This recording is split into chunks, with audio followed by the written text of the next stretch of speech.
Yo, what up? Welcome to Spar-Inn Boxing Podcast here with the one and only Punchlines_boxing. Also goes by Shane if you want his real name. What up, Shane? Bro, Punchline. just fucking doxing me out here. What would you rather be called? I don't know, dude. I've had so many nicknames in my life. I don't really care. Most people just call me Punchlines now. It's weird. Really? In the boxing community, yeah. That's what I call you. But if you noticed, my other co-host Willie is not here. I don't know where he is. I hope he's okay. We said 8 o'clock. We started late anyway because of the usual technical difficulties. But we have a shitload to talk about, and me and Shane probably could do it. We probably could do it. What do you think, Shane? We got this, bro. Yeah, it wouldn't be the first time. If you guys can't hear me, yeah, I don't know. I'm having a lot of issues as usual here, but I think I'm good. I think we're good. You want to hear something funny just to like quickly derail the podcast? Sure. Don't fart. I got an email for my Venmo receipt, or not Venmo, Cameo. Okay. Because I'm in a 16-team dynasty league for fantasy football. Okay. And all the other guys in my league are huge like Cleveland Browns fans because it's all like an old fraternity from Ohio. And I like replaced one of the guys. So I paid Joe Thomas to call them all gay, basically. And like he did? Couple. Oh yeah, dude. Each one of them. I said personal shit about each one of them. And he's awesome. He's like, I'm going for Shane. He's my only real fan. I'm not even a Browns fan. I'm sick. excited. That's awesome. Got to talk shit early. How much did that cost? Like $170. Really? Yeah, for worth it. Well, Joe Thomas. Yeah. But boxing related now. Sorry. It's all right. I mean, it's just us two, so this is going to go fast. We don't have a third wheel. No third wheel here. Third wheel Willie is not here. MIA. But we have a bunch of boxing shit to talk about. We're a week behind. We weren't here last week because I was hungover. Sorry, that's my fault. Because I did go to the Richardson Hitchins George Kambosos fight. It was fun. We were there live and we got wasted, but we're going to speak on that. So just quick, because, we missed a week. I'll chop some crap up. Yeah, but it went pretty much as we expected. Yeah. So it won't be a long chat. From there, we'll talk a little bit about the undercard. Brian Norman Jr. stole the weekend. We're going to speak on that, obviously. Dirty. He is, he's definitely climbing up the ranks in my rankings. Not that they matter. My friend, another fight I was at, busy couple weeks for me. Jahai Tucker versus Lorenzo Truck Simpson also kind of stole the past 2 weeks in a sense. Not with the knockout, but just with everything that went on. Talk about that fight. Not so much the card itself. Vito Milanicki is a friend too, but it wasn't really that interesting. Anyway, speak on the Canelo Crawford presser a little bit. And I think I had more. Oh yeah, and then a quick preview as well of the Billy Salicki fight. Not really much to talk about there either, but the main thing really though is I guess Brian Norman Jr., Jahai Tucker I want to speak on, and the press conference too, Canelo Crawford. That's like the hot topic. The Hitchins fight. Yeah, Richardson Hitchins. We'll start there. I guess we could just get into that right now, unless there's anything else you want to speak on prior to that. I don't even think. I guess Zaquin being on the undercard, but yeah, we could speak on the undercard as well. Nothing crazy, but because he's kind of a poppin' name right now. Oh yeah, he's doing everything correct, especially with the marketing too. Because we could talk about Zaquin now. Let's just he looked really sharp versus a grown ass man. Did you see that guy in there? Yeah, he was like muscular, in shape.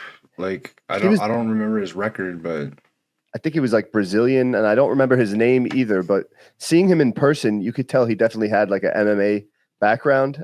I don't know if he was really a big boxing background, but Zaquin size-wise, doing what he did to that guy and just showing his poise. That's the one thing I like the most. He wasn't nervous at all. He's Zaquin 3-0 now. 4-0. 4-0, yeah. So his fourth fight. These are the type of fights you're gonna get with him. He was probably him and Hitchins were the most composed fighters out of the whole freaking card. Yeah, he's just got that it to him. Yeah, it's like he does everything perfect and correct. And I'm sure he'll, as time goes on and the competition gets better, we'll see more of stuff to critique. Well, did you see that clip that's been like circulating the Yeah, pages with yeah, him and Kermel? Kermel Moulton. Yeah, Yeah, and because this was the amateur national championship this week, USA Boxing. So they were both down there and they did that little face off. Like, uh-huh. because Zaquin's starting to get some hype. Kermel's had the hype, Yeah. but his last amateur fight, he lost to Zaquin. Zaquin beat him at that exact tournament. I think didn't he beat him 4 times? I read too in the amateurs. I'm not sure. I don't know about that, but I know their last meeting, the most recent one, they Zaquin won. Yeah, It was a like good fight too. usually I would say like, and I always say this, like amateur records don't matter to me in the pros, but being this early in their career, they do kind of mean something now. You know what I'm saying? Like this early in both of their career, it would mean something if they were to fight. Hopefully that happens. I don't. Yeah, I kind of disagree though. Like I'm a big believer in like amateur pedigrees. Like Yeah. you see the boxers without them. It's a harder climb towards the top without that amateur pedigree. It's less rare. No, But no, 100%. But like sometimes I'm like, I guess a good example would be I don't know. I'd say Usyk, but he really is the best. But who's like Conceição, right? right, He's was a great amateur. I think he was an Olympian as well. And he's like an Olympic medalist. yeah, and in the pro ranks, like they like to bring up his amateur record, and I'm like, yeah, okay, but at this point in his career, he's been a pro now for quite some time. Like, yeah, that's good, that's great. Yeah, I'm not saying you should buy fully into it, but if there's like like because we also know what Conceição is kind of Yeah, now too. yeah. But like you can bring up like there's a bunch of good guys like if they're good if they pass the eye test as a pro and then they're like like Gary Antoine Russell, he's not an Olympic medalist, but if you're like, by the way, he beat Boots in the amateurs, he beat Hitchins in the amateurs, you're like, all right, well, this guy's really talented then. I see what you're saying. Like, yeah, like he knows something, obviously. And I agree with that. I just hate when like if it's two very close fighters, they'll be like, oh well, he beat so and so in the amateurs. Like, yeah, that was like 10 years ago. Like they're grown men now. When you're in the amateurs, you're not a grown man. Yeah, you know after like 10, 15 fights, depending on how you get moved, your amateur record no longer matters. Yeah, it's like, to be honest. And they do that a lot. They like to, I guess it's for promo.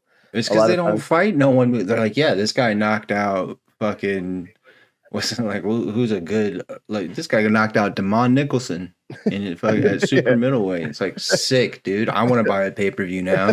yeah, I see what you're saying. But yeah, I mean, back to the topic, Zaquin is, sky is the limit for him. And if a Kermel Zaquin fight was to happen, they'd sell a lot of tickets because of the East Coast, West Coast, the amateur rivalry, and they did the right thing marketing wise there. They had the kids around them videotaping and they were gassing each other up, talking some shit. Yeah. It was really cool to see, honestly. It looked very, they looked, I guess, further along their career than you would think they are. I like seeing the young guys get hype. I don't, no offense, but like you got the shoe route, like where we watch these guys climb and climb and grow. And then it's like, you got the guys who, they get that social media, they get that marketability. The sport needs that. We need popular fighters in the future. Yeah, definitely. And popular fighters willing to fight each other. That's the bigger thing. But yeah, they were on the undercard too. Before we get into Hitchins, I liked the Terramana. I guess that's how you say his name. It was my first time seeing him. The heavyweight. That was the co-main event. Was it the co-main? I think it was I think it was the heavyweight. I'm not sure. Oh no, the co-main was what's his name? Shit. I want to talk about him too. Speaking of amateur versus amateur, it was Keyshawn's rival there. What's his name? Oh, Andy, that's right. Yeah. He knocked that dude the fuck out. Yeah, and actually, I wrote something down that I wanted to talk about on that. I saw Let's go back to the heavyweight though. Yeah. Sorry. I'm all. No, that's cool because I had it written down. I know where the fuck it went. I tried to keep some kind of order here. As usual, I'm discombobulated because something went wrong and Willie's missing. I hope he's okay. Prayers up for Willie. But that actually is concerning. Yeah, because he never not answers my calls. Even if he's sleeping, he'll pick up. But I'll figure that out after the fact. And he never will just no show. This is his first no show, so he's going to get in-school suspension when we're done here. Brilliant. But what's his face? Cheremana, the same name twice. That's like his actual name, I guess. That's pretty sick. Yeah, I thought they were just that was like a nickname, but then I looked it up like, oh no, that's his name. He was also in the Olympics, I guess, and I didn't know anything about him. I never seen him fight, to be honest, but seeing him in person and yeah, the competition wasn't really all that. But as a heavyweight, seeing the way he moved and he's marketable, well spoken, loves to dance, got the crowd going. Yeah, he was fluid. Yeah, and his feet were very good for his size. And that's really all you need in the heavyweight division is it's to do something anyway is really good feet. But he has the power too. And the big thing for me was the size. I'm looking at him and the movement and I'm like, okay, this guy could definitely do something. Yeah, there's a lot to work with that dude. Yeah, a lot. And the heavyweight division is wide open. He's going to climb the ranks fast. So but it's got good young guys, which is really cool. Yep. And dude, when he came out too, like it was, I don't know what the song was. It was some like Australian song, but the crowd was bumping to it. He was dancing. You see this giant figure. He looked like Aquaman dancing. Like it was he good. Does look like Aquaman. Yeah. And like he was humble and like he was just a good dude. He was taking pictures with everyone after. So it was cool to see like somebody I haven't heard of. Oh man, that was loud. That sounded like a bomb. A bomb was going off. Just the power of the fucking rogues, bro. What is that? A Zin? Zin? Are you zinning? It's a Zin competitor. Rogue. They're fatter. They're juicier. I never got on that crap because I have like a very addictive personality. So yeah, I chewed tobacco for 15 years. Jeez. Yeah, it's bad. That Australian dude, Terramana, I think I'm saying it. He looks like he chewed tobacco. Yo, he should. I just thought of this. He looks like he chews fucking lug nuts. Yo, what? Yes, you're right. What's the rocks? What's the rocks like tequila? I think it's Terramana, right? Yeah, I think so. Is that like, sounds right? I don't know if we're saying his name right, but he should get sponsored by them because then he'd be Terramana sponsored by Terramana Tequila. But all right, I'm just fucking going all over the place here. That's a holy fucking airball, dude. Oh yeah, that's another TikTok trend. We're everywhere today, man. I'm all fucked up now. But yeah, he looked good. And then the co-main was Andy Cruz versus the Asian dude, right? Yeah, I don't remember the guy's name, but he got fucking waxed, bro. Yeah, pretty bad. And the only real takeaway I have from this was what's the guy on DAZN? He also started with like a Showbiz, Biz the adult, whatever his name is with the bug eyes. Oh yeah, Showbiz. Showbiz, yeah. He posted something and he was talking about how like flat-footed Andy Cruz was, and he's like, I don't know, something looks wrong with him. He looks very flat-footed. And I'm like, dude, he's with Boots Senior, right? Like he's clearly trying to sit down on his punches, and it worked. He got the guy out of there. Like his power wasn't really translating in his few fights before this. And okay, maybe his feet didn't look as good as they have, but we know he has feet. Like he's always had great feet. Like yeah, I think Showbiz just misinterpreted what he was seeing because he was right in noticing what he saw. Yeah. I just think his analysis of it was wrong. What it seems like. He was like, I guess it's good you pointed that out because I was like, what the fuck is this guy? Like, he's like, oh, his legs look wrong. Great combo. His legs look really messed up. And I'm like, wait, what? And it was clear he was trying to sit down on his punches, to me anyway. And that's exactly what happened. He did, and he got the guy out of there. So yeah, that's how it felt. Because like I remember it was like when Plant fought Benavidez, right? And in the beginning, I thought Plant was going to be like really light on his feet and moving around. And he was actually standing there in the pocket, and I was like, damn, I'm surprised by that. But I was like, it was clear he was trying to stay in the pocket with Benavidez and make him miss there. Yep. So I feel like... And Plant, we know, has great feet, too. So it wasn't like... I don't think anything was wrong with his legs. But yeah, I just think he missed and, like, diagnosed what he saw. Yeah. Yeah, and sometimes, too, I could say, from experience doing this stupid, shitty podcast, when you just have to talk, you get a lot of air balls. So like, it's the worst. I do it all the time. Sometimes I listen back to I'm like, what? No, he didn't beat him. And I'm like, oh man. But that's why it's good to have more people to check me and check each other. But then on to the main event, Richardson Hitchins, and Willie was there with me. So I hope he's okay. He was going to chime in on this one. Richardson Hitchins defeats George Ferocious Kambosos in style. Got an 8th round stoppage. This was clearly Richardson Hitchins' career-defining performance to me. Not even when he got the belt. This was he showed out here. That the stoppage was plus money. So the stoppage TKO KO was plus money for him. So it wasn't expected. But he hit the under, right? I don't know. Did he? I didn't check. I think it was 9.5. He hit him in 8. I think he did hit the under actually, because I actually hit a bet on that too. So yeah, I had Andy Cruz, not Andy Cruz. What's his face? Keyshawn's rival. That's what I call him. Andy Cruz. It is Andy Cruz, right? Yeah, that's why I was like, wait a second. Yeah, my bad. Every time I say Cruz, bro, my mind goes somewhere else, and I think of Pitbull Cruz. Yeah, like no matter what. So Andy Cruz, I had him. And Andy Ruiz too. Yeah, so that kind of throws you off. That's another one.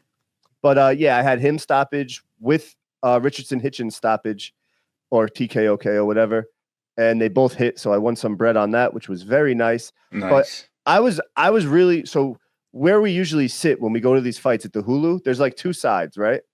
One side is like would be in this case Kambosos' family, and the other side would be the other opponent's like family and fans, which is like Hitchins' family or whatever, right?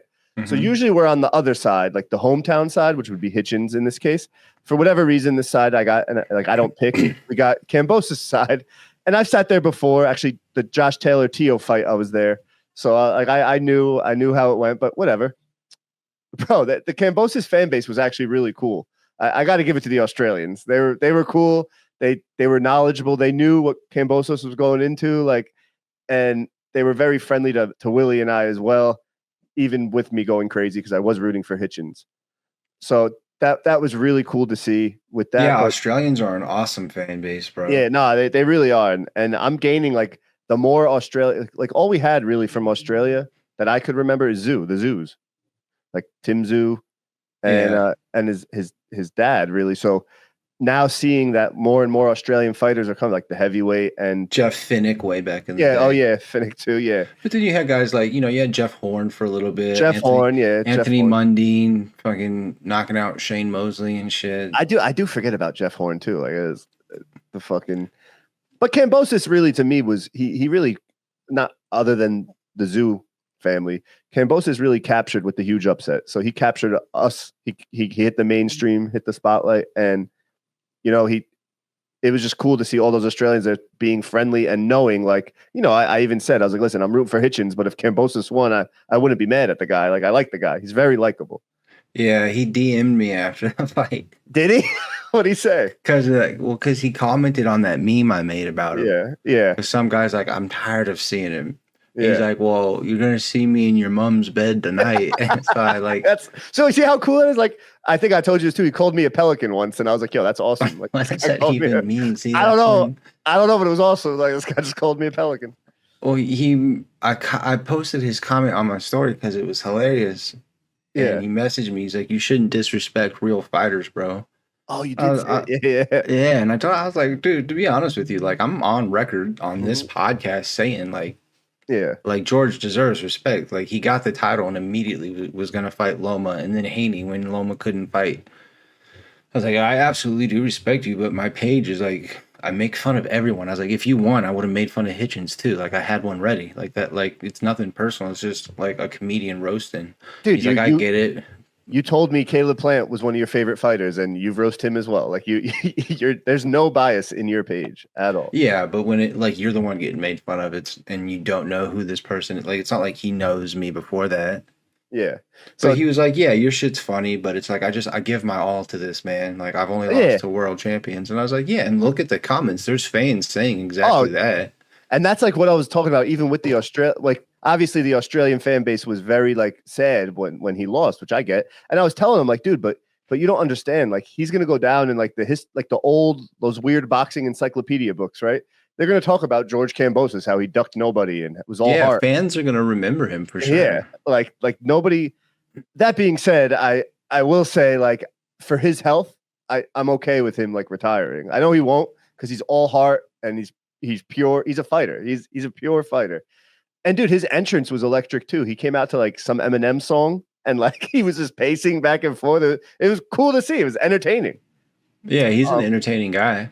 But you know, But and he needs to if because I don't know what his goal is because he's gotten so many big fights after the TSP yeah, he 101. he hit a lot. Like he got lightning in a bottle and kept it going for as long as he could. So Right, but I feel like that bottle is officially empty. You know what I'm yeah, saying? yeah. I think this was like eye opening, and like we talked about in the last show, his previous like 3 fights, 2 of them could have went either way, and you know, so whatever. But I'm not saying he can't get a big fight after this. I'm saying his next fight can't be like a title fight. No, I think at this point, and I'm going to speak on this again, with another fight, is he's kind of like a gatekeeper now, which whatever. I just don't want. I think he should. Oh yeah, He's made so much money in the sport. Like I like the guy. Like we talked about. Like I don't want to see him get like hurt. no, but you know what I'm saying? Like I feel like he's in that Austin Trout territory. Yeah, exactly. You know, he's got that big win, so Mhm. beating him is recognizable for these guys. Like, because then he went on to fight all the Charlos and Lara and Canelo and all that. Pretty much what Kambosos did. I bet you. Is he with Eddie now? Is he officially with Eddie? Who Kambosos? Yeah. I think he is. Yeah, right. Oh, dude, Eddie is for sure gonna try to Yeah. make him versus Dalton Smith.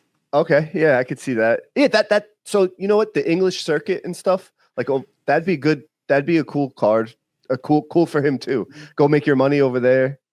He'll make a lot of money over there. I'm sorry, I got sidetracked again, quick, because somebody, I don't know who this is, said Puma is the fucking man on the comments. We're new to Who this. is it? I don't know, HK, but thank you, HK. If you Oh, don't, yeah. if you don't already have a free shirt, I'll send you one. Sorry. All right. Anyway, but yeah, I could see the that's what I mean. Eddie's probably going to feed him because he knows he's going to fight again. He's going to feed him to guys. Yeah. And yeah, but anyway, it wasn't all about Kambosos. But see what he just did. See what Kambosos just did. He lost, right? Clearly, and it has real boxing fans talking about his heart and how great he is. Like that's something to be said in itself. Like, you know what I'm saying? Right. We had a whole segment on him, and we didn't even get to Hitchins yet. But now we're gonna get to Hitchins. Yeah, I mean, a lot of people thought they're like he gets called boring a lot because he has had some boring fights, but there's fights where he's in it like that, you know, like Dude, dropping people and yeah, and like I said, he's the closest thing to Shakur without being Shakur, style wise. That's my opinion. He's stylistically, he is the closest thing to Shakur without being Shakur, and it was all jab, baby. He was making that jab. That jab looked fucking sharp versus Kambosos. yeah, he's got a very good one. And everything he did after the jab, like he was setting shots up with the jab, like what you're supposed to do. He wasn't reaching. His distance was perfect. And Kambosos did try to muck it up at times. Like that was, you know, props to Kambosos for that. Like he did the right thing. But it was just good to see, and I'm happy for Hitchins. Before though, when I was talking about the fan base, right? Actually, let me get to that at the end. Let me stay on a little bit of track here. One thing I saw in Hitchins that I haven't seen, right, and which I liked is his body attack. Usually the guys that fight at a distance like that off the jab, they don't really go to the body. And he started eating Kambosos' body up, and that was also a good wrinkle I saw. Yeah, I want to know where that came from. I want to know if he just felt good doing it in camp or if they kind of saw that in tape. Yeah. And then started doing it in camp and he got confident at it or what. But yeah, it was like, I don't know, dude, but it was nice to see. Like, yeah. It's definitely a good tool to have. And people who are really good at it, like, because now, like all the old guys at 140 think they can beat the shit out of each other or they have history, right? Yeah. But I mean, like, let's be honest, they're still fighters. They're still going to watch him knowing that he can win. Uh-huh. And now that he has that tool and it's shown proof that he has fight stopping power within that tool. Yeah.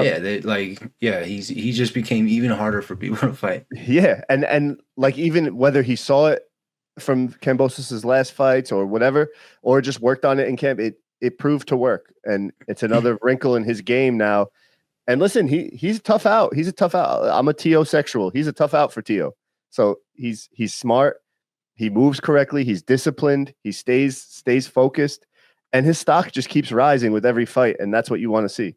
So stylistically, a nightmare for Tio. yeah, 100%. I agree. Just a total nightmare. The only thing I'll say is Tio has more zip than Kambosos, I feel. So he'll get hit with something that could shock that wave, you know? Yeah, he doesn't roll through Tio like anywhere remotely close to how he did Kambosos, to be honest. But it's a tough fight for Tio. Yeah, 100%. And again, I'm a Tio sexual, and I agree with you there. But back to the fans, and I don't want to speak too much on this. Dude, what is with Bill Haney? I don't know, bro. Like what? So, dude, we were 2 or 3 rows behind Bill and his, I guess, Devin's brother, right? And I saw Bill posted something about him in Brooklyn. He's looking for Tio. He's looking for Hitchins. Where are they? And then like Bill's at the fight, and he's sitting ringside, like literally ringside.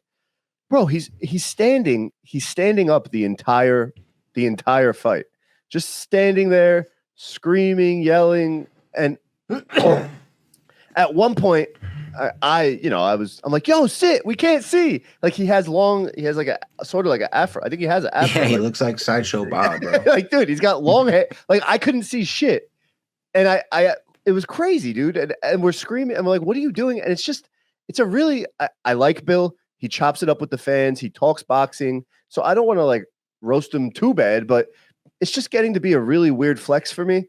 Like it's like your son's almost 30 years old. You're going to your son's job, right? And your son's off that day, Hitchins versus Kambosos, and you're yelling at your son's coworkers. That's what it looks like to me. Like you're yelling, like it's like if our parents went to our job because we were and not bullied. even his coworkers, because he's not in the same weight class or under the same promotion. Yeah, that too. So it's just, and dude, they were like, listen, I'm a heckler. They were heckling. They wouldn't stop. They would not stop. Well, this is why it also doesn't make any sense, because it's not like they're really trying to get that fight. Because, I mean, Hitchins, when it was his turn to get on the mic, he was like, unfiltered. Yeah, you know, abrasive as hell. Like, let's fucking fight. And then Devin was like, he tweeted out, he's like, we can do it at 147. Like, what? You know that? Like, the dude just won the title. Yeah, like, stop. Also, too, it like formed an alliance almost. Like, he's bringing people together because Tio was there, and him and Hitchins were like, you know, they've always been friendly. Their shit talk has always been about competitiveness, really. And like, now they're like, yo, fuck the Haneys. Like, what the hell? Like, yeah, and it's all got to just. I bet you Bill's just doing it to get people to talk about Devin without Devin having to do it. But how weird is that? Like, it's very, I don't know. It's annoying, but it works because look what we're doing. Yeah, but I don't know if we're not really talking about Devin. We're talking about Bill. Yeah, but talking about Bill gets you to. I don't think. I'm saying flex. Is like I see what he's doing, but the thing is I think everybody sees what he's doing. He is caught bringing eyes to his son, I guess, but like it's just odd to me that where's Devin? Like if Devin was there doing that, that'd be way better. Well, dude, like it's crazy because Devin got his ass beat by Ryan. Right. Yeah. At the time, we didn't know about the Osprey. When we watched that fight, nobody was like PEDs. Yeah. Everybody was like, dude, damn, Devin got his fucking ass beat. Yep. Got mocked on the internet by everybody. Yep. And then goes to court. Like a few people took his side. Most people were like, this is a pussy move. You're going to court trying to say he battered you. Hitting guys out in public. Finally gives up his title instead of fighting Sandor Martin. Just gives up the title. Yeah. Fights in that New York City card. Does, like, even though he dominates, gets no credit for it. Like, there's almost no favorable reviews for that fight. And it's like, Bill's just doing anything he can to keep people talking about Devin. But like, it's like nobody takes him. Like, Devin has fans. Yeah. But like most people are like, bro, what are you hyping up? Like a dude who got dropped 4 times and then moved. I'm not going to say ran, but damn near ran the whole fight. Yeah. It was just very, very, very odd. And it's getting odder because he's not stopping. He was so I just saw it now. I guess this weekend in New York City was Fanatics Fest, where like all great athletes go, like Tom Brady. I'm sure you saw it. And like they do. Like, it's kind of cool. Canelo was there, and we're going to talk about that too. Terrence Crawford did their what's it called? Their press conference there just now. Yesterday. Right. And Bill was there again talking shit to Hitchins. So it's like, Yeah, he like stalked him. yeah, like what are you doing, dude? Bill's a grown, like a legit, and Hitchins kind of smiles, like, what are you doing? Like now it's just Because getting it's weird. Yeah, now it's getting, and again, Bill has always been receptive to. I've spoken to him. I've had convos. I've seen him with other fans talking boxing. He's always been receptive, and I'm not saying don't stick up for your kid, but don't fight your kid's fights for him. Like it's or start fights for your kid. I don't know. Don't become obsessed with a guy who's not even a realistic opponent. Because you know what they're doing? They're painting this whole picture like, oh, we chased after Hitchins. We chased after Hitchins. Yeah. He didn't want to fight. It's like, well, you didn't want to fight him for his title. Yeah, and he's he's 140. He's actually still 140. Yeah. So, and I guess what is Devin Haney? Because they were going to do it. He's 145, whatever that is. For the Ramirez fight, right? Yeah, he's 145. And then he wanted to fight Tio at 145. Well, I guess they said that Tio I don't know what to believe, but they said Tio wanted to catch weight at 145. I don't know, but what is is that a new weight class? Yeah, it's the Haney weight. Yeah. It's the Haney weight. Remember Canelo weight back in the day? Yeah. Or like when he'd fight all his middleweight fights at 155. Or what's the other one? The Bridger weight? It's the Haney Bridger weight. Yeah. The made up, we just need another weight. But yeah, it's so dumb. A good jumping off point unless you had anything else to say. No, that's really, I just want to make it clear that I'm not like hating on Bill because Bill's shown me nothing but love when I speak to him. It's just optics wise, it's getting really, really odd. And at the Hitchins fight, he was literally like badgering Hitchins while Hitchins is fight. Like if I did that, I'm a fan. You know what I mean? I'm a nobody. Like a really top 10 fighter's dad shouldn't be badgering another fighter. That's for us. Especially when the fight is irrelevant. Probability wise, is not going to happen. Yeah. Like that's our job. That's all. So, but no, what were you going to jump off on? Well, you know who Devin did verbally agree to fight at 147, right? Who? Brian Norman. Oh, okay. Before Brian Norman's fight. Okay, and then what happened with that then? Well, I don't know, but Brian Haney came out and tweeted after that. He's like, maybe Brian isn't so ass. Yeah, he's not so ass. Because that Brian Norman fight was insane. And yeah, we could just jump right into that. Brian Norman, was it on what day was that fight on? I rewatched the whole fight. It's Thursday morning, I feel like. So it was a Thursday, because sometimes I know that the Japan fights are on like Tuesday mornings. Yeah. So whenever it was, he stole all the boxing shit that's going on, the drama, the announcements, whatever. Brian Norman stole the show in a fight that nobody in America watched. He stole it. And he listen, I didn't. The only fights I really wake up for is Inoue, and even them sometimes I don't that are over there. But Brian Norman did what you're supposed to do over there. Because he got our attention, he got the boxing world's attention, and I'll let you take it from here. You go ahead. But he did his fucking thing, man. Yeah, and it wasn't even because the knockout is what everybody's talking about, and like how he set it up and everything. But like nobody's talking about, he was fucking cracking that dude the whole fight, dude. Like leading up to that. So the first round, I don't know if that check hook was hard or this guy just got, because he did get hit in that sweet, like behind the head spot, not behind the head, but like the top of your head spot, you know, where your cerebellum gets all fucked up. I don't know if I'm saying that right, but yeah, that check hook that knocked him down in the first round, right? I was like, was that hard? Does this guy not have a chin? And then I thought it was going to be all over because he got knocked down again in the second half of the first round. But the second round, what's his name? Jin Sasaki? Yeah. Sasaki. The second round, Sasaki showed heart and did something. He came back and he gained respect. But then it was the whole Brian Norman show after that. But you are right. He possesses power in both hands. So yeah, and he has a better ring IQ than I think I gave him credit for too. Yeah, and that's like, I know everyone's talking about the setup, but that setup was clean. He was like baiting him. He saw something. Oh, hold on one second. It's all good. Oh man, there's like a domestic going on back there. All right, guys, it's just Puma now. This episode is getting weird. We are live again, so bear with us. We had technical difficulties. We were rolling. Oh man, someone's fighting in the background. I hope everyone's okay. Willie didn't show up. What's going on in the world? What is going on in the world? Willie is not here. There's some kind of dispute going on back. The fuck out on this dog. Oh, she's yelling at a dog. It was not person on person. Shane is back. Bro, they got this puppy and she fucking cries on that thing all the time. It's so funny. I was telling her, I was like, oh, I think that Willie's missing. There's some kind of domestic dispute going on back there.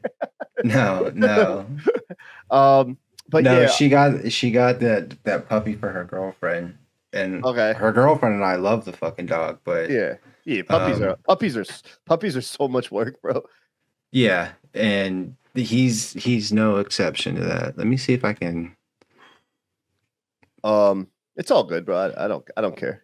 With this episode is, I'm gonna chop up clips anyway because we had the technical difficulty. Willie's not here.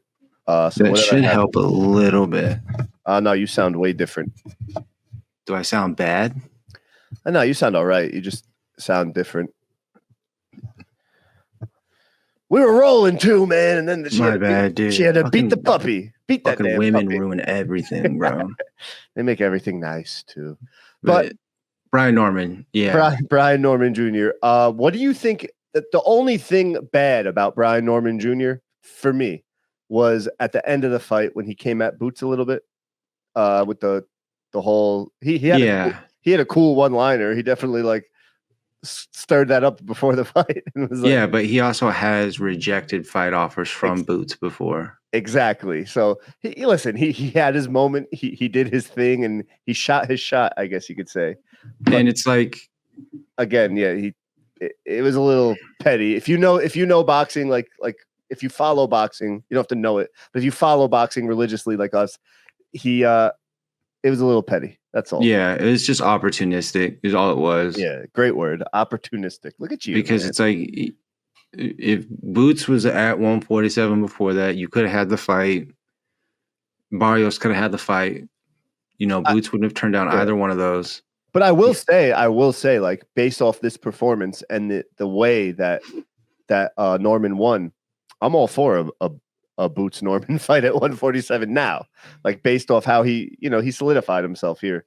I want to see him fight again for sure. Yeah. Like, I don't want him to lose so I can be like, oh, I told you. No, I like watching him fight. He's entertaining. He's got power. Yeah. And I want to see him fight again. He's on Top Rank. Barrios is on PBC. They're not that's not a huge fight that they're going to make into a crossover, especially with PBC. Wait, Barrios? What do you mean? Because he's another champion at 147. Oh, yeah. I don't know what's going on with the Barrios thing. I love Mario Barrios, and I know the dude. Mm-hmm. But let's be honest, he beat Ugas in a really good fight. Yeah. And then he fought Maidana's little brother, and his eye was swollen after the fight, and Rohan Polanco just ran through that guy. Yeah. And then he fought Abel Ramos, went life and death with Ramos, who hadn't fought since that Benavidez plant card, and lost. And he went life and death with Abel Ramos, and now I just feel like PBC knows, well, he's getting paid. He's fighting Pacquiao. So he's getting paid. Yeah, they're getting him big fights because he's a world title holder, but they know he probably can't beat most guys in the top 10, let alone the top 5. And that it hurts to say because, like I said, I really like the dude, and I don't want people to think I'm shitting on him because he is talented. But just the reality of the situation is I don't know, Norman and Boots wouldn't have gone life or death with Abel Ramos. I don't think. And I don't think they would have gone life or death with Maidana neither. No, not that Maidana. Not that Maidana. I think what they're trying to set up is Barrios versus Rolly at 147 on the PBC side. They're not even going to entertain a Norman fight. Or Pacquiao versus Rolly. Think of the numbers that does. If Pacquiao wins the title, he ain't gonna fight. I don't know who he would fight next. Because Rolly, I don't think Rolly would be disrespectful to Pacquiao and talk shit. I don't think he would. I don't know, man. Rolly's a wild card, though. You never know. You roll the dice with Rolly. Is that an air ball again or no? No. That's especially if it's coming off of the Ryan win. Yeah, it's a big fight. Ooh, that might be a shirt because he's from Vegas. Roll the dice with Rolly. Yeah, but he's with SOA. So they make all his shirts. Oh, okay. Yeah, well, if you didn't know, Punchlines is in the shirt business. And and I mentioned his name earlier, Rohan Polanco. I wish that's why I wish Willie was here. I wanted to tell him, dude. We're making Polanco shirts. Yo, that's Willie's guy, dude. That's Willie's guy. I really hope Willie's okay. This is not like him. So, but yeah, keep it moving. Brian Norman Jr., man, he's arrived, and you know what he did too, which I liked, and I kind of alluded to it earlier when we started this segment on him, was he made people have to watch this. Like we all had to go back and now watch this because he took over the internet. He stole. Yeah, it went viral on every outlet, every sports outlet. It was probably knockout of the year so far. Definitely, it's easily so far. Yeah, there's still some, and that guy wasn't like a nobody. He's in like top 15, top 10. It wasn't like he knocked out a nobody at all. You know what I mean? Like, yeah, he wasn't knocking out guys that people make fun of Boots for fighting. Yeah, he knocked out a somebody, just not big in the American market, but props to him. Knocked him out bad, dude. Very bad. And also, too, prayers up for that guy. He can't remember shit. Yeah, that's another thing that went out that he can't. Got to mention that. Who like if someone on my team, like, right, I get, say me and you fight and you knock the shit out of me, right, and like someone from my camp or my team leaks that I can't remember anything. I'm gonna from the last 6 weeks of your life. I'm gonna be so upset with you as I'm going viral for getting knocked the fuck out. Like someone's getting fired, whoever the fuck, and they deserve it. Whoever did that's an asshole. Yeah. I don't know, because it's not like a doctor can do that. And maybe dude, in Japan they can. Like how many Brian Norman Jr. fans are they in Japan? This dude got knocked out. Bro, how many are there in America? Yeah, but like, you know what I mean? Like I'm sure. And that's not a shot at him. That's just being real. Like the South and Georgia is probably his biggest fan base, obviously. But like, why in the world would someone leak? That's like I don't know a good analogy for it, but like me getting knocked out cold at Yankee Stadium, and then all my friends leaking that I can't remember six months of my life or whatever it was. Yeah, leaking that out as my memory's finally coming back. Yeah, he fucked someone's girl in his crew for sure. Right? Like what the fuck? Fuck that guy, whoever did that. Prayers up for fucking Saki too. That's nuts. Yeah, Saki and Willie are in our prayers today. We're a very religious show today. Yeah, Brian Norman Jr., man, good weight class. I guess a good weight class. Who knows? No, not now. It's an okay weight class. But everybody moved up. All the top guys that we wanted to see fight each other moved up. I actually posted something about it. The shirts that the guy you just signed, Polanco, right? I want to see that fight because they both have power in both hands. Polanco and Norman? Yeah. Is Polanco at 47 or 40? For some reason, I thought he was at 40. 47. Oh, yeah, he's coming up then. That's and they both kind of have a similar style, like but slower pace. Like I want to see that fight. They both get hit a little bit more than they should. Nasty on the inside. Yeah, that's a great fight to make. One's with Top Rank, the other's not. But I know Polanco. No, they're both with Top Rank. Oh shit, you're right. I was in Japan. They are both with Top. Dude, that's the fight to make. Easy fight to make. Yeah, because Polanco fights on the 26th. Yeah, on that Shushu and Zayas card. Mm-hmm. If he can show out there, yeah, that's because he's got a good following too. He's got like 40,000 Instagram followers. And dude, the Dominican Republic, Polanco in boxing especially, Polanco is just style wise. That's a great fight to me. And again, who knows what could happen? Who knows what's going to happen? This is boxing, and this is fucking. Bro. And like, remember what you were saying about how your amateur pedigree doesn't really matter to you all that much. Yeah. On Saturday, before those Top Rank cards started, there was that DAZN card, and highly decorated amateur Galal Yafai got fucking upset. Yeah, he fucked up my parlay too. He was he was a minus 400. I had a fucking I'm now you got me going. I had a fucking like 15 fight parlay, right? And I do. How can you call yourself an experienced gambler and bet on a Brit to beat a Mexican? I know. It just doesn't happen. Yeah, no, especially in England, like, dude. When they're the heavy favorite, it doesn't go well. You're 110% right. I should have thought that, but I'm like, yo, minus 400, like that's I even made a joke about it before the fight. A guy asked me, like, you watching the U5 fight? I'm like, nah, I'm going to be at the gym and doing yard work and stuff. I'm going to be following it, though. They're like, you think he wins? I was like, I don't know. He's fighting a Mexican. He might get knocked out. It's always the case, bro. He didn't get knocked out, but he lost. Yeah, it's always the fucking case there. He almost got knocked out, too. He got hurt bad in that 12th round. Something tells me like Eddie does it on purpose to sign more Mexicans. Like it's got to be hard. It's got to be hard to like attract their fan base. Yeah, like it's got to be some kind of conspiracy scam going. Because, dude, time and time again. Mauricio Lara's knocked out like 3 of them. Yep. Andy Ruiz, Munguia knocked out Ryder. Canelo knocked out Billy Joe Saunders. Yeah. Canelo don't really count to me, but yeah. He's not like he's Mexican, but he's not real Mexican. What? We'll get there. I'm just being stupid. He's Mexican. Before I get roasted. But oh man, did the dog go pee pee again? No, he just runs around under their feet. Yeah, that's really it for Brian Norman Jr. And the DAZN card. Yeah, the DAZN card. I didn't catch the entire DAZN card because me neither. I only watched the last half of that main event. And I will tell you why, because the middle of the day stuff, and there is fights on there I wanted to see, but the middle of the day stuff, it kind of sucks for American markets because Saturday nights are perfect. Like if you don't want to go out, my wife doesn't want me to go out, it's perfect. Okay, I'll just stay in and watch boxing on my laptop, and you could watch your rom-com. You know what I'm saying? So it's actually like the middle of the day stuff doesn't work out good, and I'm going to allude to why I keep saying that at the back half when we talk about Canelo and Crawford, yeah. Middle of the day stuff. Remember that. Middle of the day stuff. Locked, loaded. Yeah, we're in there. But what was it in the middle of the day? Well, go. You had anything you want to say on the DAZN card? Go ahead. No, dude, that's the only fight I even wanted to talk about. Yeah, that one, dude. I had a 15 fight or 12 fight. I forget what it was, parlay. And most of them, I think there was one that wasn't a favorite in there. I forget who it was.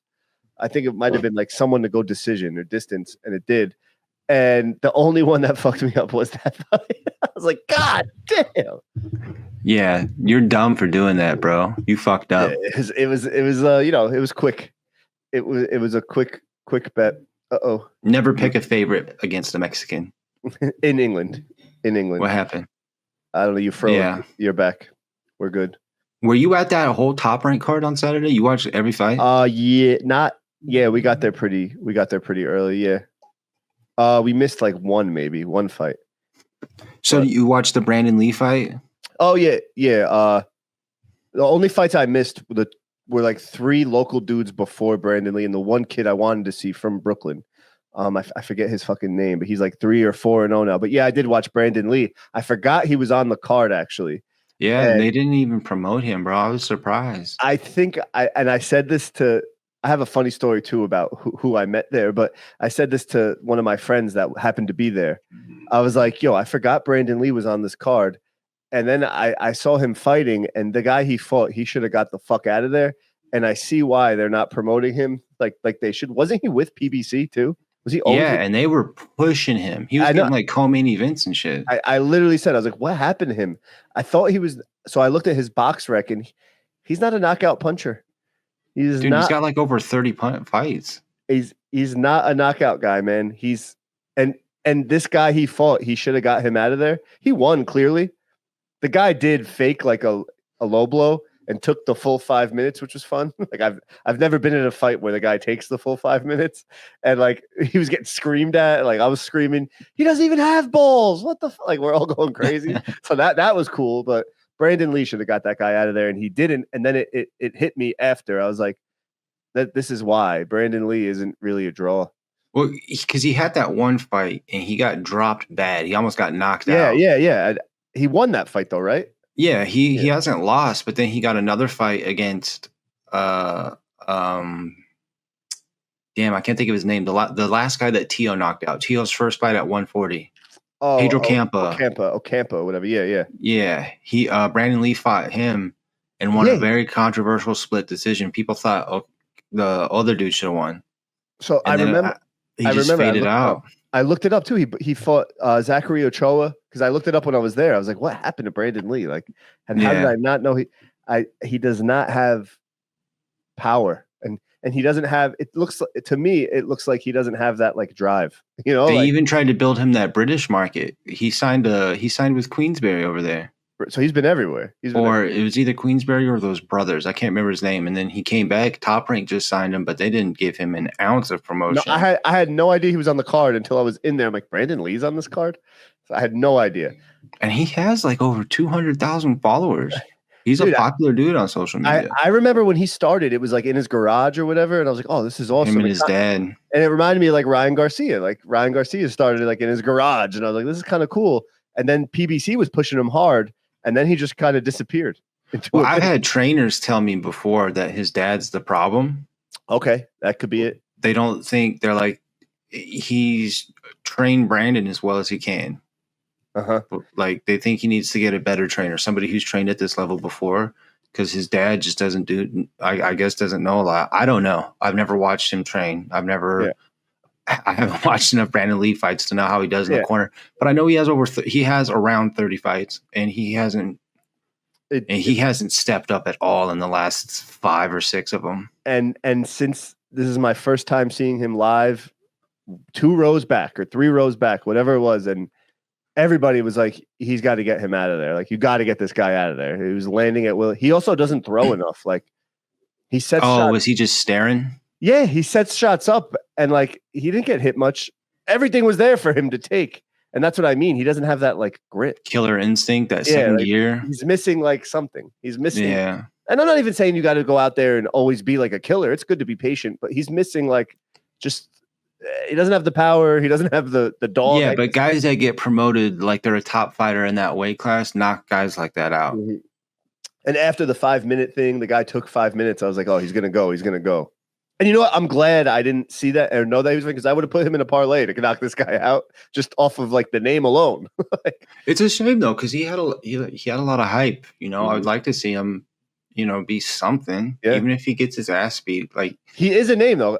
So I literally, when we walked in, this is kind of funny and it's not off topic because it was at the fight. So Willie told me he can't go to the fights, right? So I was like, all right, we're big team Jahai guys. You can see the shirt. You know, we're gonna get there, but so Willie said he can't go. I'm like, all right, cool. I asked my friend Jamal. Jamal was like, last minute, I can't go. So I was gonna just go by myself. The fights, the top ranked card we're talking about was in Newark, New Jersey. I don't like going to New Jersey. Newark makes ghettos in New York and like hoods in New York look very, very PG.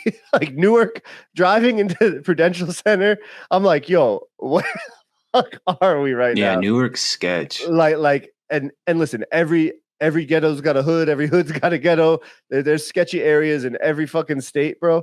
Newark was fucking insane, dude. There is, you know how like in New York, there's always the hipsters walking around. There's always Newark don't got that. Dude, Newark was fucking just brick fucking city, bro. Newark's got motherfuckers yelling at nobody. Like brick city, dude. Yeah. And I looked at my wife and I'm like, all right, yeah, let's take our little white asses down this road. That whole part of the state too is shady as fuck. And it's like, gross. And like, it's like Secaucus smells like shit. Yeah, dude. It's like industrial too. Like there's like abandoned industrial buildings that are still smoking. So I'm like, what is going on over here? Then it just constantly smells like sewage, fucking marsh, it's garbage. Very, very. But Prudential Center was nice. I'll give him that. That was a good little spot. Parking was easy. Everything was good. So I had to buy my wife a ticket last minute because she was like, "Fine, I'll go." And I'm like, "Oh, thank you. I just don't want to drive alone." You know what I mean? I was willing to go alone. I knew some people that were going to be there. Cool. Last minute, I buy her a ticket. I'm seat 7. She's seat 9 on the floor. I'm like, yo, somebody's going to be in between us. So we get there. Yo, it's a dude I know from like the fights at the Hulu. I see him at all the fights. He actually wanted a fucking Jahai shirt. He's a good dude, bro. I see him all the time. And yo, he goes, yo, yeah, that's mad funny. He's like, I bought this seat on purpose because I knew somebody I was gonna fuck somebody up. I was like, yeah, it was me, man. It was funny though. I was like, this fucking guy. That's funny as fuck. Yeah, good dude. I'd be mad as shit, dude. Imagine if you just started hitting on your wife the whole time. Yeah, in the middle. I feel like this was fake, girl. Yeah, or she left with him. Oh like, God, that'd be even worse. Man. I'm leaving with Lysol, fucking from Chappelle Show. You know what I'm talking about? Yeah. I'm gonna stay. It's fucking. I miss the old Chappelle Show so much. It's so great. But yeah, it was a good card. You could tell though that like Top Rank and ESPN are on their way out. They're just filling spots now. Oh yeah, they're doing what PBC did on Fox. Yeah, when you started getting like the Bryant Perella, Tony Harrison main events and shit. And just by the production, my wife actually, speaking of her, she loved it because she was like, "Oh, this is flying through, dude." There was like 3 knockouts, right? Like early in the and you know how usually there's a lot of downtime. Then there was not a lot of downtime. I went to get beers twice. I had to run back for 2 fights I wanted to see: Jahai Tucker and Damian Kneba. The heavyweight, like I had to run back to my seat. Like shit, I can't get a beer. I got to run back. They started it. What the fuck? It was crazy. And the commentator crew was not the normal crew. It was people. It was Paulie and Raul Marquez, and then I can't remember the lady's name. Oh, I know. It's with a C. I forget her name too. She's awesome though. She's actually all right. She's usually on the. They weren't bad, but it was just 0 of the normal. Christina Poncher, Poncher, yeah. And then I don't know who the fuck that was doing the interviews in the ring. The guy that looked like Gary Oldman from The Fifth Element. Yeah, you fucking heavyset dude. No, not the heavyset dude. The guy with the weird like beard and he was wearing. Yeah. I saw him too. Who the fuck was that, dude? Yo, I will say this though.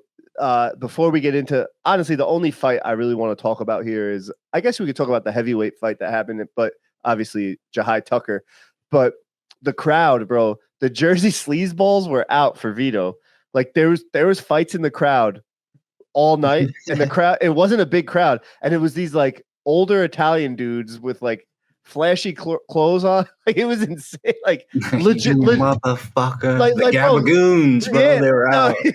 No, like legit fights. Like we're watching, like, and you know, I've seen fights in the crowd all the time. I've been involved in some, and I'm looking and I'm like, dude, this is weird seeing these like old white dudes throwing down these old Italian white dudes, like old dudes. But they were just a bunch of Polly Walnuts running around. Like no, dude, seriously, and like flashy ass like button ups that nobody would wear. Like, I'm like, holy shit, Vito really brought out the Italianos. Good for him. You're like, oh, you're Italian.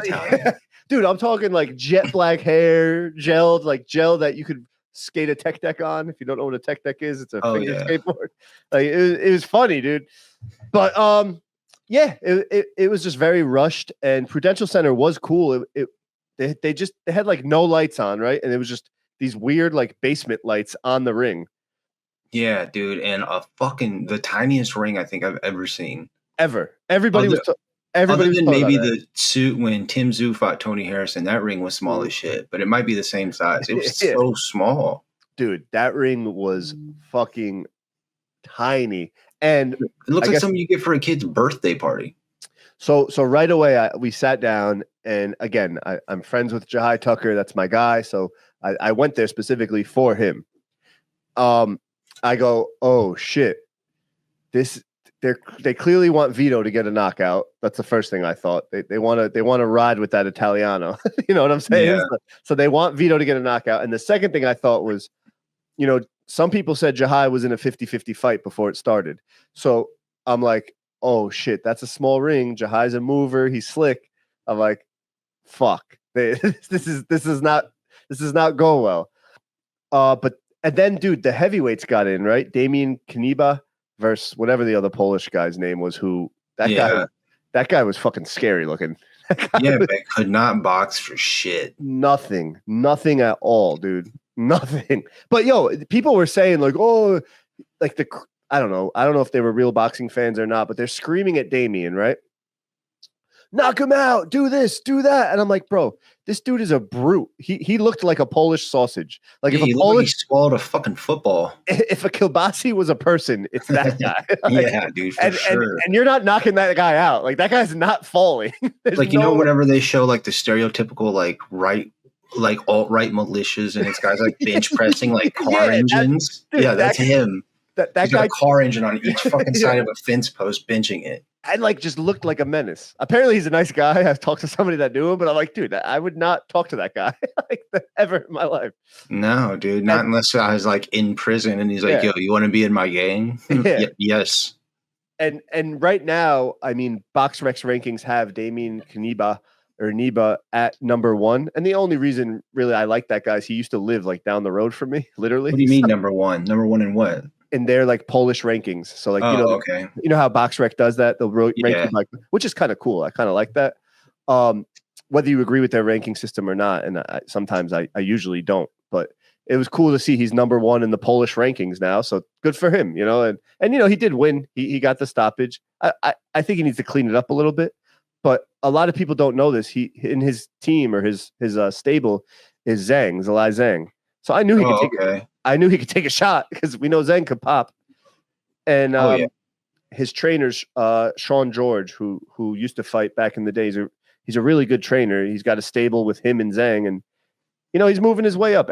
And again, the point I'm making was, nobody really cared for this fight. But I did hear that the last time he fought at Prudential Center, it was loaded with Polish people.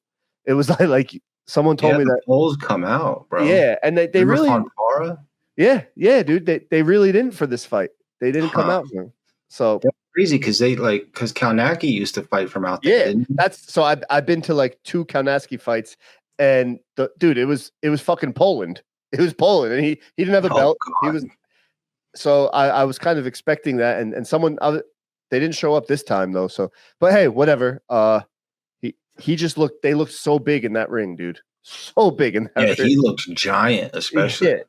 Like it looked like he was fighting in a urinal, and his balls. Yeah, that's why I posted that meme. Oh god, dude, there was a comedy club that it was high as fuck, bro. I had to like stand on my tippy toes to piss in it. Isn't that the worst? But then it gets weird too when it's low because it's like. Dude, then it bounces back on your fucking shins, and you're like, "Am I in the right bathroom? Like, what's going on?" Bro, I felt like every movie theater had a fucking urinal that went all the way down to the floor. I hated those things. And you forget though, like little kids go to movies a lot more than adults in a sense. So like. Still, bro.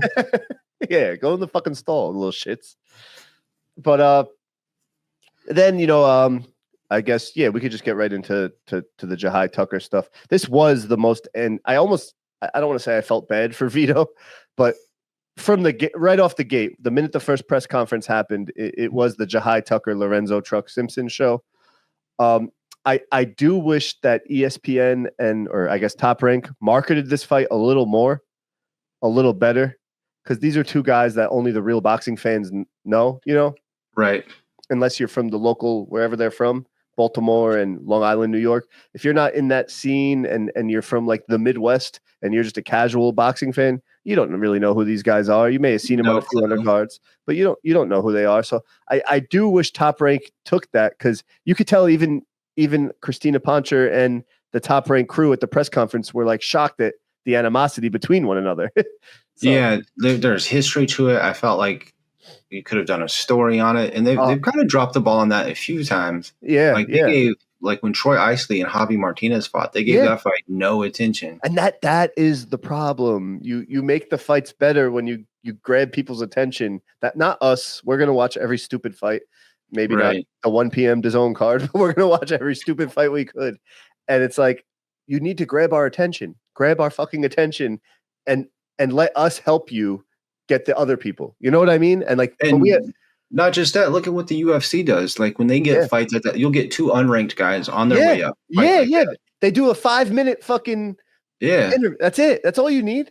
But then now even the guy that loses, you kind of have a connection with him. You want to see him fight again usually. It takes one soundbite for someone to love you. You know what I mean? Like oh, I like that guy. And then to watch a fight, because the Jahai truck fight, that was a great fight. Fucking thoroughly enjoyable. And there was no knockdowns. That's when boxing's great to me. When it's a great fight, like to be a great fight, you don't need a guy getting knocked down every time, or you knocking me down, me knocking you down. Like that doesn't always make a great fight. Tyson Fury, Deontay Wilder won. It doesn't always have to be like that. You know what I mean? This was a great fight because fucking two talented, young, hungry dudes with a real dislike, a backstory that only we would know, but a backstory.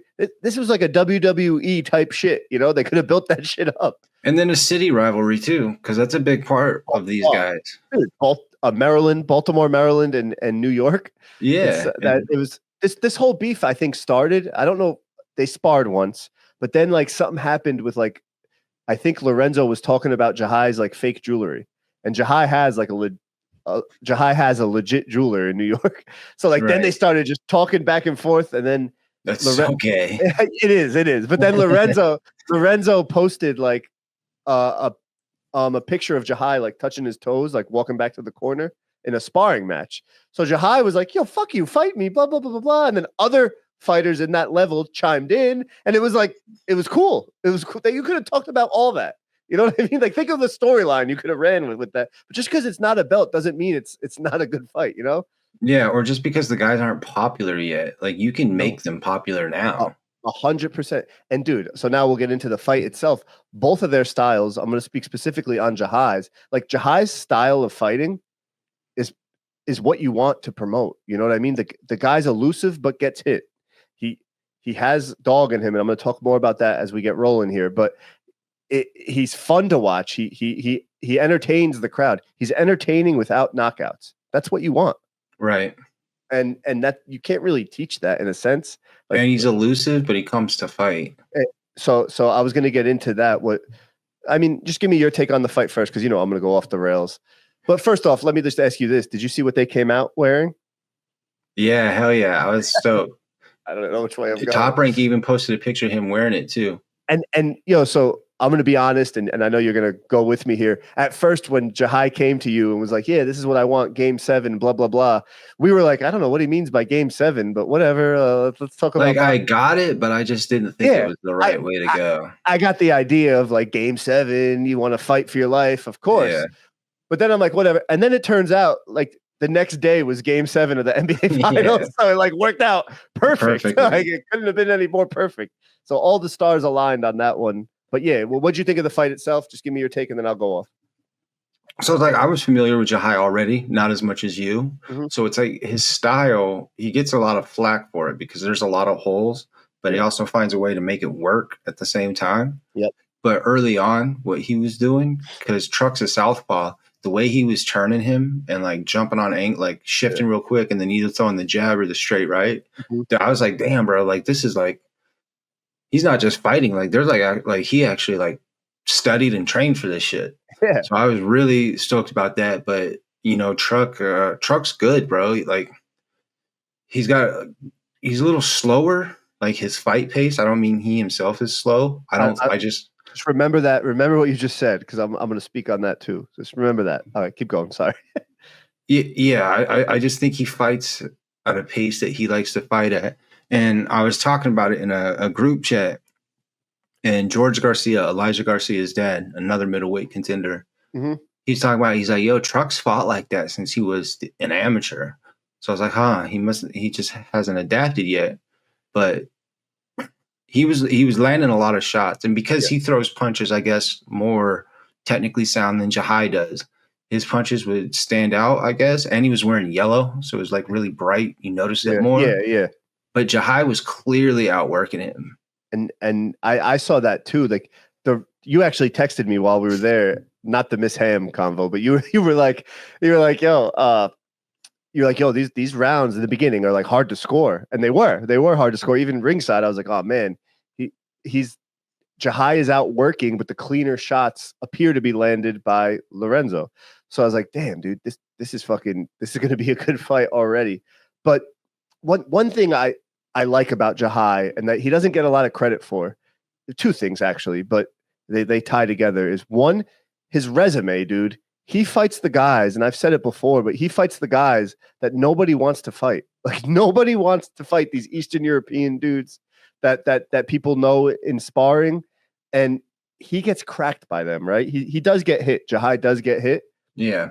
But Jahai has something you can't teach. Like usually you hit somebody, right? Or you touch a hot stove.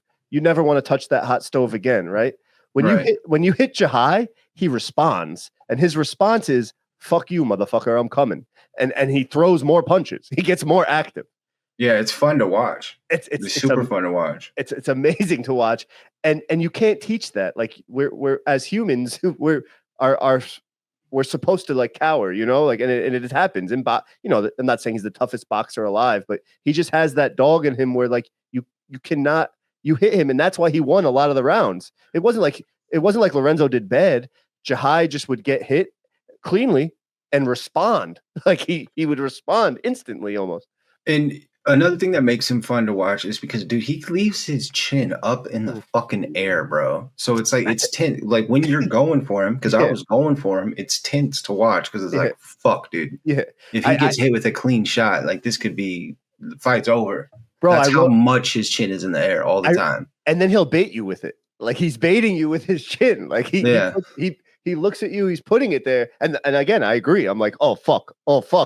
But then, you know, he does make a miss. But when you do leave your chin there like that, right? Like he does in I'm just solely talking about him, not everybody. He'll bait you with his chin, right? When you miss, when he makes a miss, then bro, they like spin. It's like a wiffle ball. Yeah, he's good at it. It's just a wiffle ball miss. Like, and he does get hit. But then he's got really good defense on the inside when he puts up his like that old school style Philly shell. He's good at, like slapping it away. He's good at rolling with shit. Like that's what I said too, is like it reminded me of like an old school fight like in the 50s or 60s, you know, when guys who were like 22-5, 24-9. Someone posted, why does this look like a 1980s fight?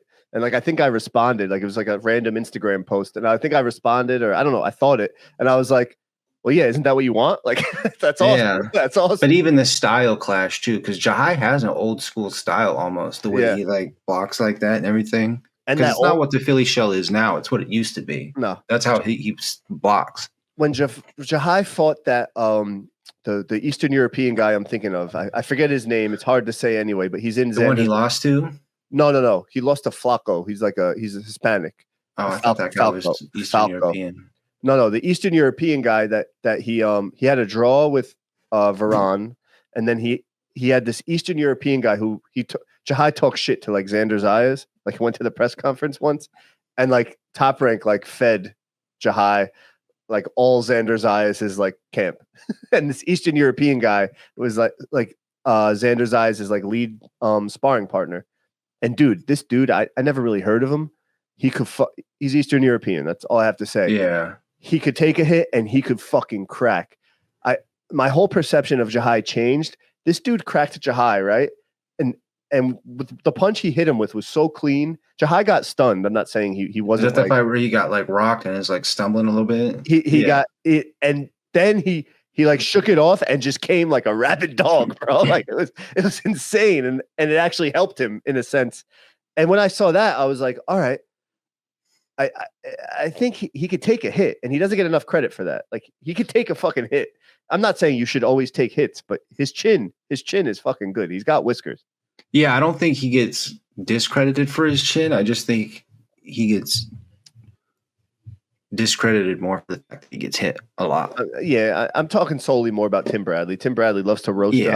But no, these announcers were all about him. They brought up, they're like, yeah, he leaves his chin out there. They're like, he does a lot of things like you shouldn't do, but he does a lot of things you should do. Yeah. And they were talking about like he's out. Like every time they said exactly what you said. Like every time Lorenzo would land, Jahai would answer.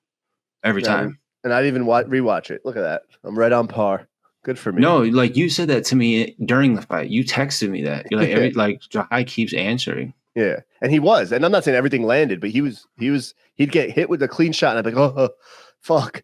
And then he'd answer. But listen, they're still very young too, dude. I think they're not even 25 yet. Like no. And now I'm going to talk about Lorenzo. Like I don't think it's over for him. He's not. No, bad. But I don't know. I don't know if he needs to change trainers. Oh he looks the exact same way in every law. You took the words right out of my mouth. That's what I was gonna speak on. Like the only thing, it's like, is it a trainer problem or is it a mentality problem? But let me ask you something. Who really, besides for obviously Tank Davis, right? Who is Calvin Ford like known for in this camp? Nobody. Just Truck. Truck was supposed to be the next guy. And whose style that we just watched, and obviously you know who the answer is, fought a lot in the same style as somebody we know named Tank. Yeah, well, he fights a lot like Tank, and then there's some parts where he fights a lot like Errol too. Yeah, okay, but like the slow pace, the what's it called? The counter, like the one, and then he likes to like paw with the jab like that and come with weird angles with that left. Just like Tank. He threw an uppercut, right? And you know how like sometimes people whip an uppercut, like they wind it up. Tank does that shit all the time, but it's Tank. It lands. You know what I mean? So he did that once, and I'm like, dude, that looks a lot like Tank. And I started yelling, he's Tank's friend. He's not Tank. He's Tank's friend. He's not Tank. Yeah. And I was like, dude, and I'm not putting the full blame on Calvin Ford. You know, this guy knows more about boxing than I ever will. But they're not all Tank. Not everybody's Tank. And you could say the same thing about Eddie Reynoso. A lot of his fighters have the same style as this new version of Canelo, right? Mm-hmm. They're not all Canelos. They're not all Tanks. You got to switch it up. And he fought, to me, seeing it in person, style-wise, like Tank. Like it was funny. But also, his other two losses, the same exact reasons he lost those fights were the same exact reasons he lost this fight. So didn't throw enough, got outworked. Yeah. Didn't hit a second gear. And you know what? And in his defense, in this fight, like it wasn't like Jahai isn't the biggest power puncher at this weight class. He's at 160. He wasn't really hurt. It didn't look like Lorenzo ever was like in pain or hurt. You know what I mean? There was one time I thought he did, like, I can't remember. It was in the second half of the fight. Jahai got him in the corner. Yeah, I was just gonna say hit him with like a 3-hook combo, and like Lorenzo was like sinking down. I thought he was hurt. Yeah. But like, okay, that's it then. You know what I mean? Like it wasn't like he was ever like, so I don't know. I just sometimes. And Jahai did hit him with a right. His back was on the ropes and he hit. I want to say it was a straight right-handed Tucker, and like Tucker's head snapped back pretty like noticeably. Oh yeah. There was like an uppercut too. But like with Jahai's style, he's gonna get those looks. You know what I mean? Like he doesn't have a lot of pop at 160. That's the only real, other than the flaws everyone talks about, like the chin, blah blah blah. The biggest thing is the pop at 160. But his work ethic helps him with that. You know what I'm saying? Like. Yeah, like I told you, I'd want to see him fight Javi Martinez. Yeah, that'd be a fucking banger. It's a good fight. And he takes no ducks. But like I said, there's like this weird like circle now. And again, him and Troy Isley, I think that would be a cool fight. But I think Troy's a little farther ahead of him though. Yeah, that they're friends. Right now. I know they're friends. I think they've sparred before too. So that'd be cool. They probably have. They know each other, probably from the amateur circuit. I just think in their professional careers and in terms of development, I think Troy's a little bit ahead of him right now. And the sky is the limit still. Jahai is so young, bro. Yeah. He's so young. It's crazy to me, bro. But whatever, again, I don't think it's over for Lorenzo. Maybe he needs it. And I know it's hard. They're both from Baltimore. Listen, Tank was tweeting about Jahai, like Tank's it's Lorenzo. Probably comfortable for him to train with Calvin. He's probably comfortable. Yeah. But like, you don't want comfortable in boxing. No, but that's what I'm saying. Like, do you want to be a star or do you want to be a boxing champion? Yeah. I saw it. He had like the OnlyFans. Like, I guess they pay out a lot of money. Yeah. Well, don't get me started. What? You want OnlyFans? No, I have no. Anyway, but yeah, it was cool to see. I mean, props to Jahai. That's my guy. Yeah, bro. Jahai's the bro. Yeah, it was sick. It was a great fight. It was an awesome fight. Bro, he came out after like and mingled with the fans a little bit. I ran over there and fanboyed and gave me I got his sweat all over me. It was really it was awesome. Nah, I was just being weird. Bricked up. Yeah. Oh shit. We got a few followers. Three people are watching. Wow. Hell yeah. Oh, awesome. But yeah, it was cool. Yo, the people watching, you do know Willie. They know Willie very well. Can you call Willie and make sure he's okay? The guy. He hasn't even texted you or nothing. Nah, I don't see nothing. This isn't like him. Yo, Jay, if you're listening, give Willie a shout. I don't know where the hell he is. Yeah, but that's really it for that. It was a great fight, and boxing. There's two things boxing need: more fights like this, and more buildup for fights like this. That's what UFC does. UFC has some boring ass fights lately, but the buildup gets you into it. It gets me gambling on UFC. You know what I mean? And just what they've done for years, like not even the big fights. Just give these guys little introductions because then people remember them later. You can put them on cards and people are like, oh, here's fucking homeboy fighting another nobody. When in reality, he's not. Yeah. And the backstory, a lot like, so if you watch the, not 30 for 30, but what is it? Dark Side of the Ring. You ever watch Dark Side of the Ring about like wrestling? No. I forget what it's on, but it's like mini documentaries on wrestlers, like WWF, WWE, WCW wrestling.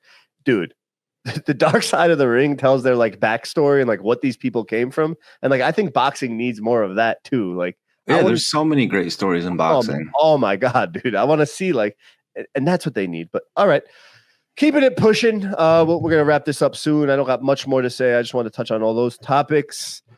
You didn't watch the Vito fight. I watched the Vito fight. Kind of the same things we said about Brandon Lee. He just doesn't hit that second gear. So he doesn't have power at 160.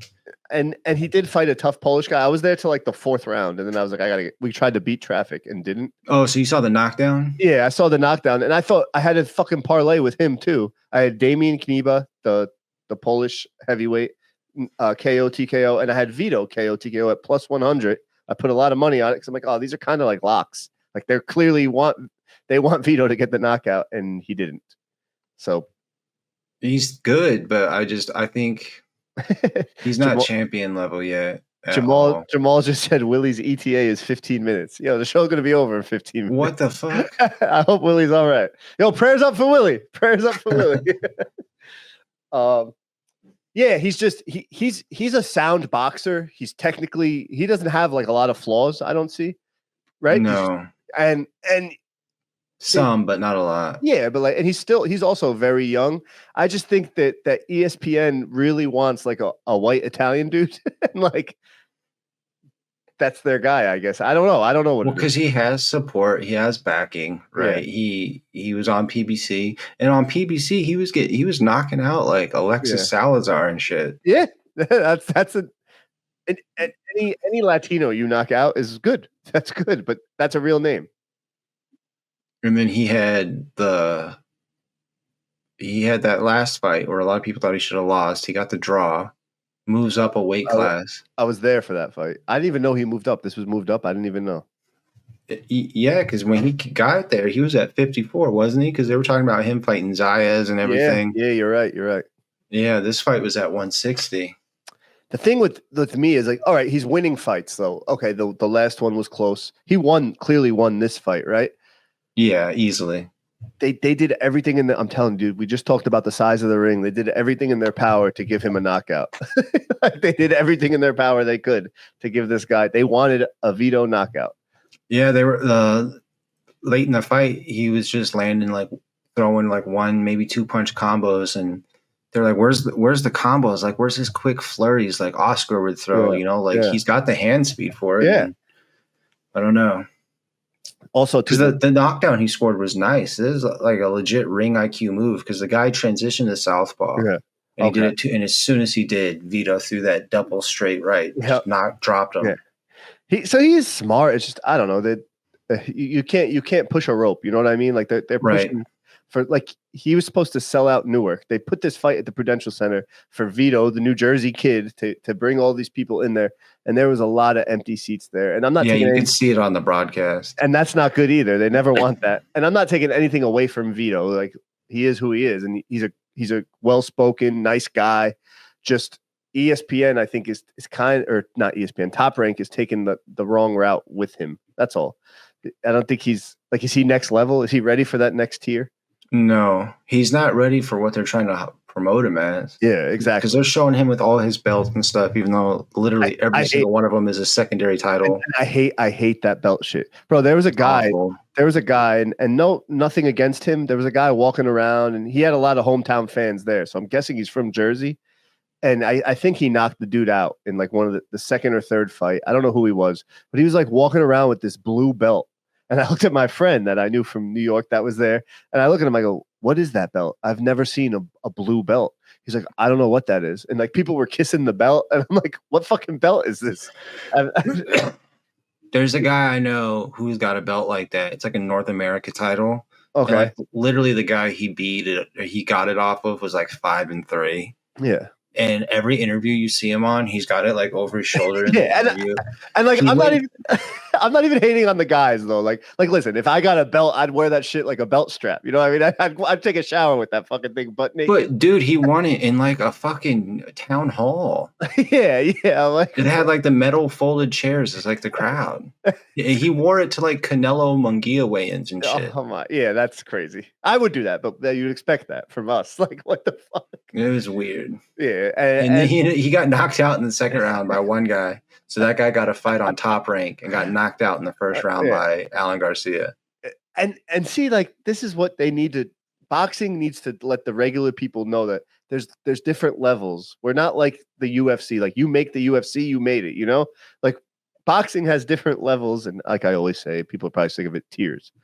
But yeah, that's really all I had from that card. One funny note: one specific fight I was talking about was Vito's people, and it was right when Vito got the knockout. The cops were like trying to kick this Italian dude out. They had to be mobbed up, bro. They had to be mobbed up, and they're trying to kick this like flashy Italian dude out, and then Vito knocks the dude down, and the Italian guy looks. See, I fucking missed it because of you, and he just won't stop arguing. And props to those cops. They showed a lot of restraint because I just know NYPD wouldn't take that. And I've been kicked out of events. And they don't play around like that. Yeah. No, they're like, what was that? Dude. And this guy, we're waiting. Like people had their phones out. Nobody's watching the fight. They're watching this flashy, mobbed up Italian dude. They got him out of there. But it was. And salute to Jahai Tucker's family too, man. Baltimore had a lot of people there. There was a fight brewing with Jahai's brother. And all these people from Long Island, and these shirts, right? These shirts were amazing. It made sense. Game 7. Shout out to Thanks for Playing. The only thing, you've never been to a fight with me, is I talk a lot of shit on the side of the ring for my guys, right? There's a big C, a certified symbol on the back. That's what Jahai Tucker wanted, bro. Right. It was like a fucking Target. It was like, oh, look at that guy. There goes that guy. Like Baltimore was just looking at me. And my wife even said, she's like, yo, Nick, like sit lower. Like you got this big target on your back. Yeah, dude. That's crazy. Were they saying shit to you? Not so much to me, but like Baltimore's people were saying shit to Jahai's brother. There was one guy said something to me and I was just like, shut up. I like the guy, but there was almost a big fight. They kicked out the Baltimore fans actually. Because I think, I think Jahai's brother was like, yo, that's my brother. And they kicked him out. But and one more thing I wanted to say. I'm not going to say his name, but the guy sitting next to me that I know from the New York fights, he's originally from Brooklyn. Right. Yo, he is a real dude because they let Jahai Tucker's brother and like 4 or 5 other dudes like go backstage. And they had this one guy sitting there, like the one friend of theirs who didn't have a wristband or whatever, was just sitting in the same spot with the Baltimore fans yelling at him. And then he like ran upstairs after they kicked half the Baltimore fans out. This dude, this grown man from New York, he just knew this dude was from New York. He's like, nah, I'm not letting him get jumped. And he fucking ran up there. And I went to go with him, but my wife was with me and she's like, you're not going anywhere. So I had to stay. But I was like, yo, that's a real dude right there. Like he's like, I don't want to see no kid get jumped. And I appreciate that so much. That was awesome to see, man. Yeah, being a real dude. Yeah, and I'm not gonna lie, I was happy my wife told me to stay because I probably would have got beat up. But it was cool. Yeah, you could stand. It was cool. Nah, but that's really it about Jahai. We'll try and keep it going here. I'm rambling on now. You want to talk quick about Christian Mbili versus Selecki? Like a little preview? Yeah, I mean, I don't think it's going to be close, but I think this is another one. It's another one of those fights where Top Rank's just filling spots, like. Yeah, well, they've been trying to push Mbili because he is really good. Yeah, it's just, dude, no big name will fight him yet. Yeah, and you know what? The only downside with him is, he has the body. No, did he? That guy has the fucking body. Yeah, he's fucking a specimen, bro. I just saw something like MVP Promotions is pushing Jake Paul, obviously, right? Right. And I guess we got to speak on that too. Fuck. But he's pushing Jake Paul. And they're like, oh, Jake Paul, does Jake Paul look, they posted this on Instagram. You can look it up. Is Jake Paul the most jacked in boxing? And I'm like, he's not even muscular. No, dude, he looks like me. And then I'm like, dude, I'm a little fatter, but he looks a little bit like me. And I'm like, yo, this guy Christian and Billy is like fucking all muscle. He looks like he's in. Yeah, He looks like he fought fucking in the Gladiators and shit. or like fucking in Stallone, whatever. Rocky. He looks like he's one of Rocky's. Like, what the fuck? But he's jacked, dude. The only thing with him is, his last fight. The only thing you could really get on him on is he didn't finish Deverenchenko, who is tough and went in there to survive, but he did have one arm. Deverenchenko only had one arm, and I'm not saying it's a little easier to just try to survive. Chenko had one arm and tried to win. There was a few rounds he won, and then Billy was losing like with one arm. So that's all I'll say. Selecki is another tough guy that's going to go in there and try to survive.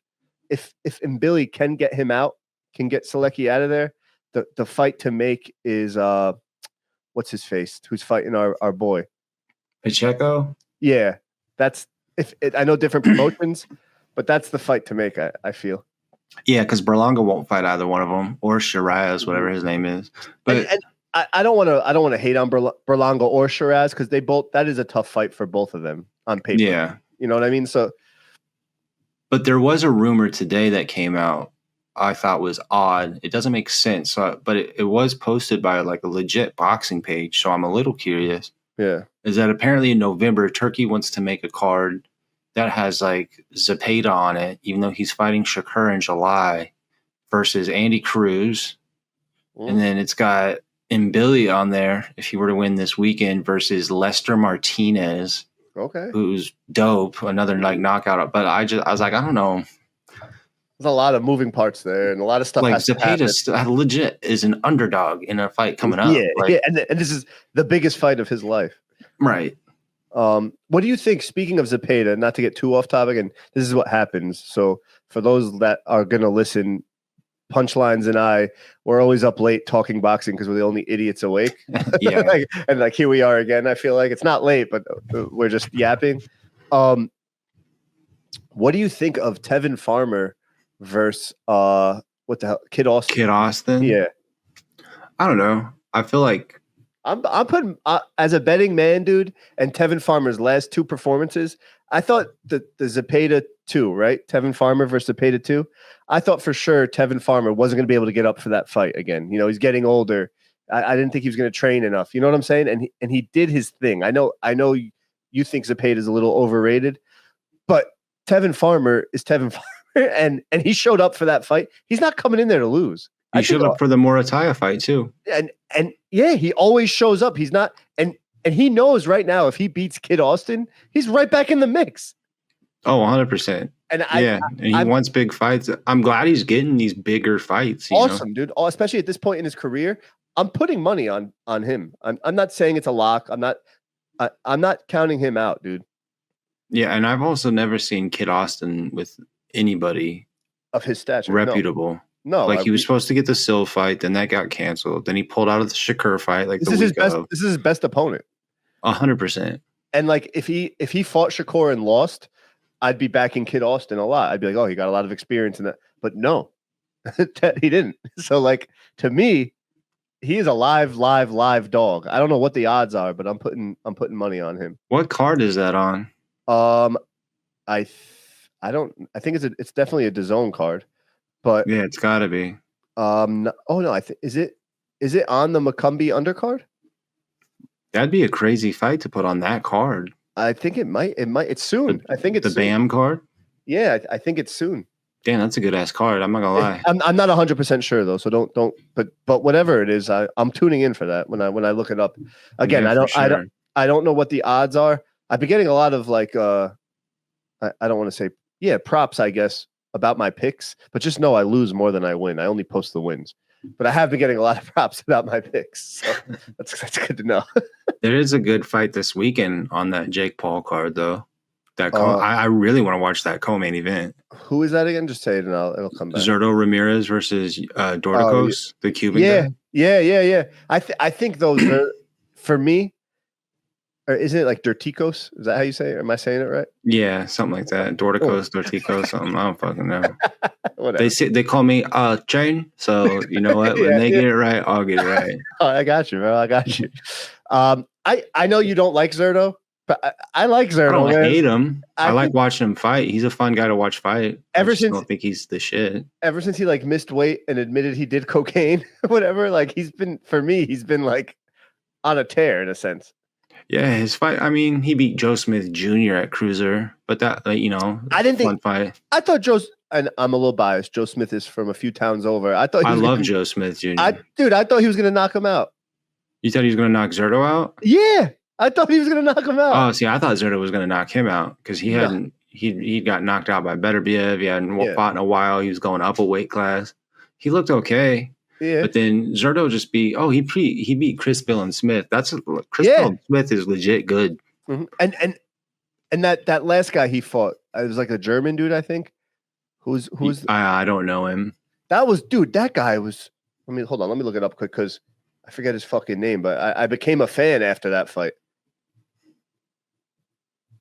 Yeah, the Billum Smith fight was impressive because Chris Billum Smith he beat Richard Riakporhe, he beat Lawrence Okoli. He's a good cruiserweight. So the fact that Zerto beat him, and I think he'll beat Dorticos, but Dorticos can win that fight. He's good, bro. Yeah, and he's got power. Yeah, I was gonna say he has pop. Was it this guy Arsen Gulmarian? No, it wasn't him. The fuck is that guy? Just go to Zerto's box rack. What are you doing? Yeah, I'm looking. I'll find it. Maybe I'm thinking of someone else. Shut up. Fuck out of here. Say one thing about the Italians and he's going, fuck out of here. I ain't even Italian either. Yeah, but you like The Sopranos. Who doesn't? I love that meme. Like, oh, really? Like the ending for your Sopranos just blacked out? That's weird. Tony Soprano came to me personally and said I understood the show more than anybody. Bro, I'm retarded. It is Chris Billiam Smith. Yeah, but before that was that Arsen Goulamirian guy. Yeah. Is he good? Yeah, I don't know, but I know Chris Billum Smith is good as shit. Yeah. And like I gained in that Zerto fight, I gained a lot of respect for Chris Billiam Smith. That's my bad. It was Chris Billiam Smith. Dude, and he could hit. Billiam Smith could crack. Yeah, he's tough. Like I said, he beat Riakporhe, he beat Lawrence Okoli. He's good. And he didn't fucking. I thought that fight was gonna get stopped. He looked tired. He didn't give up, dude. Mm-mm. And Zerto did his fucking thing. I like Zerto, man.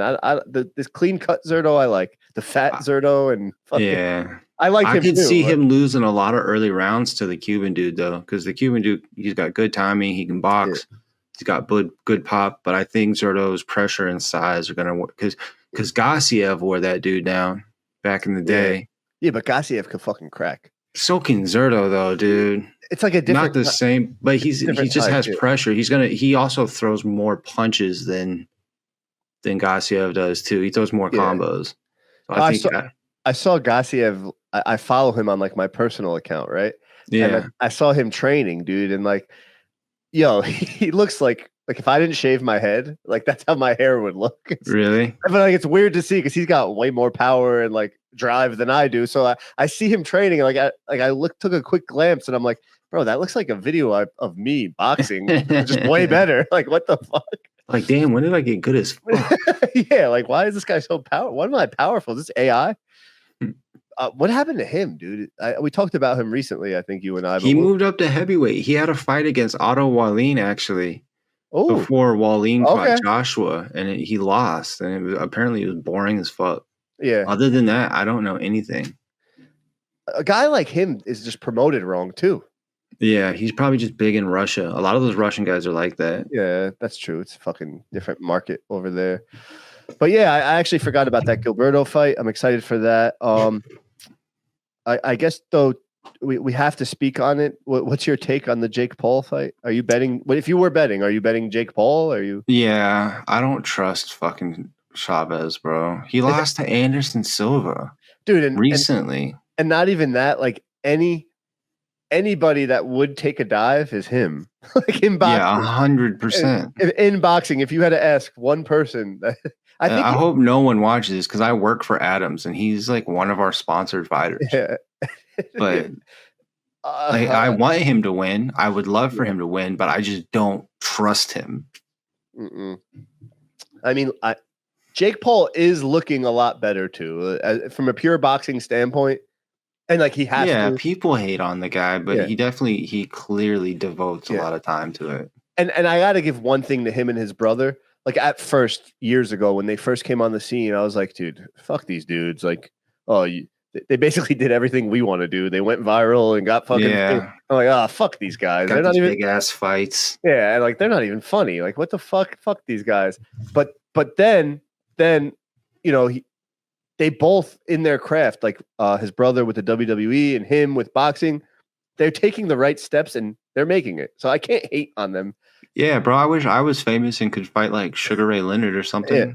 And I will say, for boxing, the best thing he ever did was get Amanda Serrano. So like that's awesome, and get that Katie Taylor fight made. So like nobody could do that, bro. 3 times he did it, and you know what? The only thing I won't like, and I'm not being sexist when I say this, is that fight Katie Taylor Amanda Serrano is an MSG, and it's an all girl card, and like I can't watch the whole thing. I'll watch them fight because I love Amanda, but of course, and I still might go last minute. I try to go to every New York fight I could, but like I'm not gonna go sit there through that. Maybe I'll show up late. I don't know. Maybe I'll watch Alicia's fight too. I forgot she's fighting. Yeah. And he signed her, so he's doing. He did make eyes go to fucking women's boxing. You can't hate on him for that. So yeah, no, he did. And he's working. He does not look like the same kid. But I can't wait till he's a promoter, till he's strictly a promoter. I almost hope he loses and goes, oh yeah, listen, that was fun. I did what I could. I'm gonna promote now. Because I think like real boxing though, not hybrid fucking. No, 100%. But I think he has enough like clout now in the game that he could promote real boxing. Dude, YouTubers versus old boxers would be hilarious. Imagine Mr. Beast knocking Amir Khan the fuck out. Yeah, like, that would be good. I'd die laughing. But whatever. I mean, I'm gonna watch it. People hate on me. I order his fights. I watch them. Whatever. Yeah, because he usually has like 1 or 2 good undercard fights. I don't pay for his shit. I've streamed every single one of them. Who was on the Tyson undercard? That Ramos and Barrios. Yeah, Ramos. That was a great fight. It was an awesome fight. And then followed by Katie Taylor Serrano. Like that was a good card. Even when he fought Ben Askren back in the day, he had Prograis versus Red Catch as his co-main event. Red Catch, remember, did something stupid, right? He faked getting hit in the balls. Yeah, like got escorted out or some shit, wasn't it? Yeah, he got carried out on like a stretcher because his balls were hurt so bad, and it showed like the punch never hit his balls. And Red Catch was a name, like in boxing. He wasn't like he's a tough dude. Yeah, that was weird. But yeah, all right. I guess we'll close the show out now. A little longer. Me and him get yapping about this happens. We talk way too much. Way too much. Sorry, my ass hurts. But me too. I wish Willie was here, man. I know. I hope he's okay for real. 15 minutes just passed. He's still not here. So I was about to call him out. Like they clearly lied. I'm gonna call him after the show. We'll get an update on Willie. Let me know. But this is really not like him. That's why I want that to be known. Like I've had other co-hosts no call, no show before, and like they've done it twice, maybe 3 times. Willie is like that. He's known not to, he'll come late, but he'll never no call, no show. Yeah, I hope he's all right. I hope he's all right. All right, though, we'll just close it out with something that happened on Sunday and once in Saudi. We had the Canelo versus Crawford press conference. We have to talk about it because it's drama in the boxing world. It kind of took over the internet. I don't really. It looks all forced to me. A lot of stuff looks forced. It's I don't know why, and I'm not being like.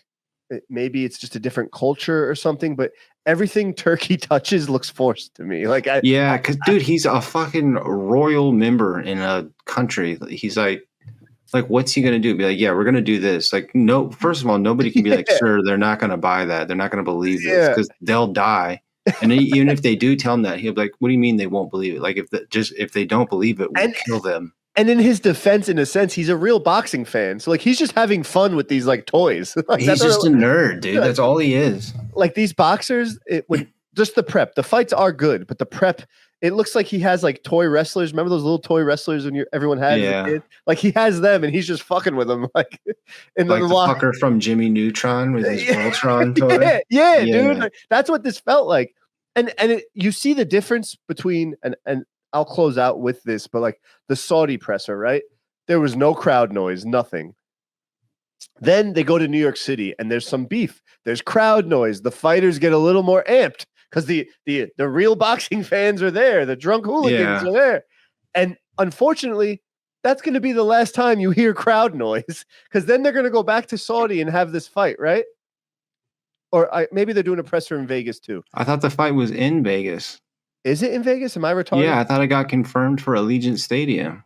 You're absolutely right. I'm retarded, and I'm happy you said that. So you're right. I was so confused. I was like, where's he going with this? That's totally my fault. You're 100% right. It is in Vegas. So now they're back. We will have crowd noise. So that whole take, let's just forget I said anything.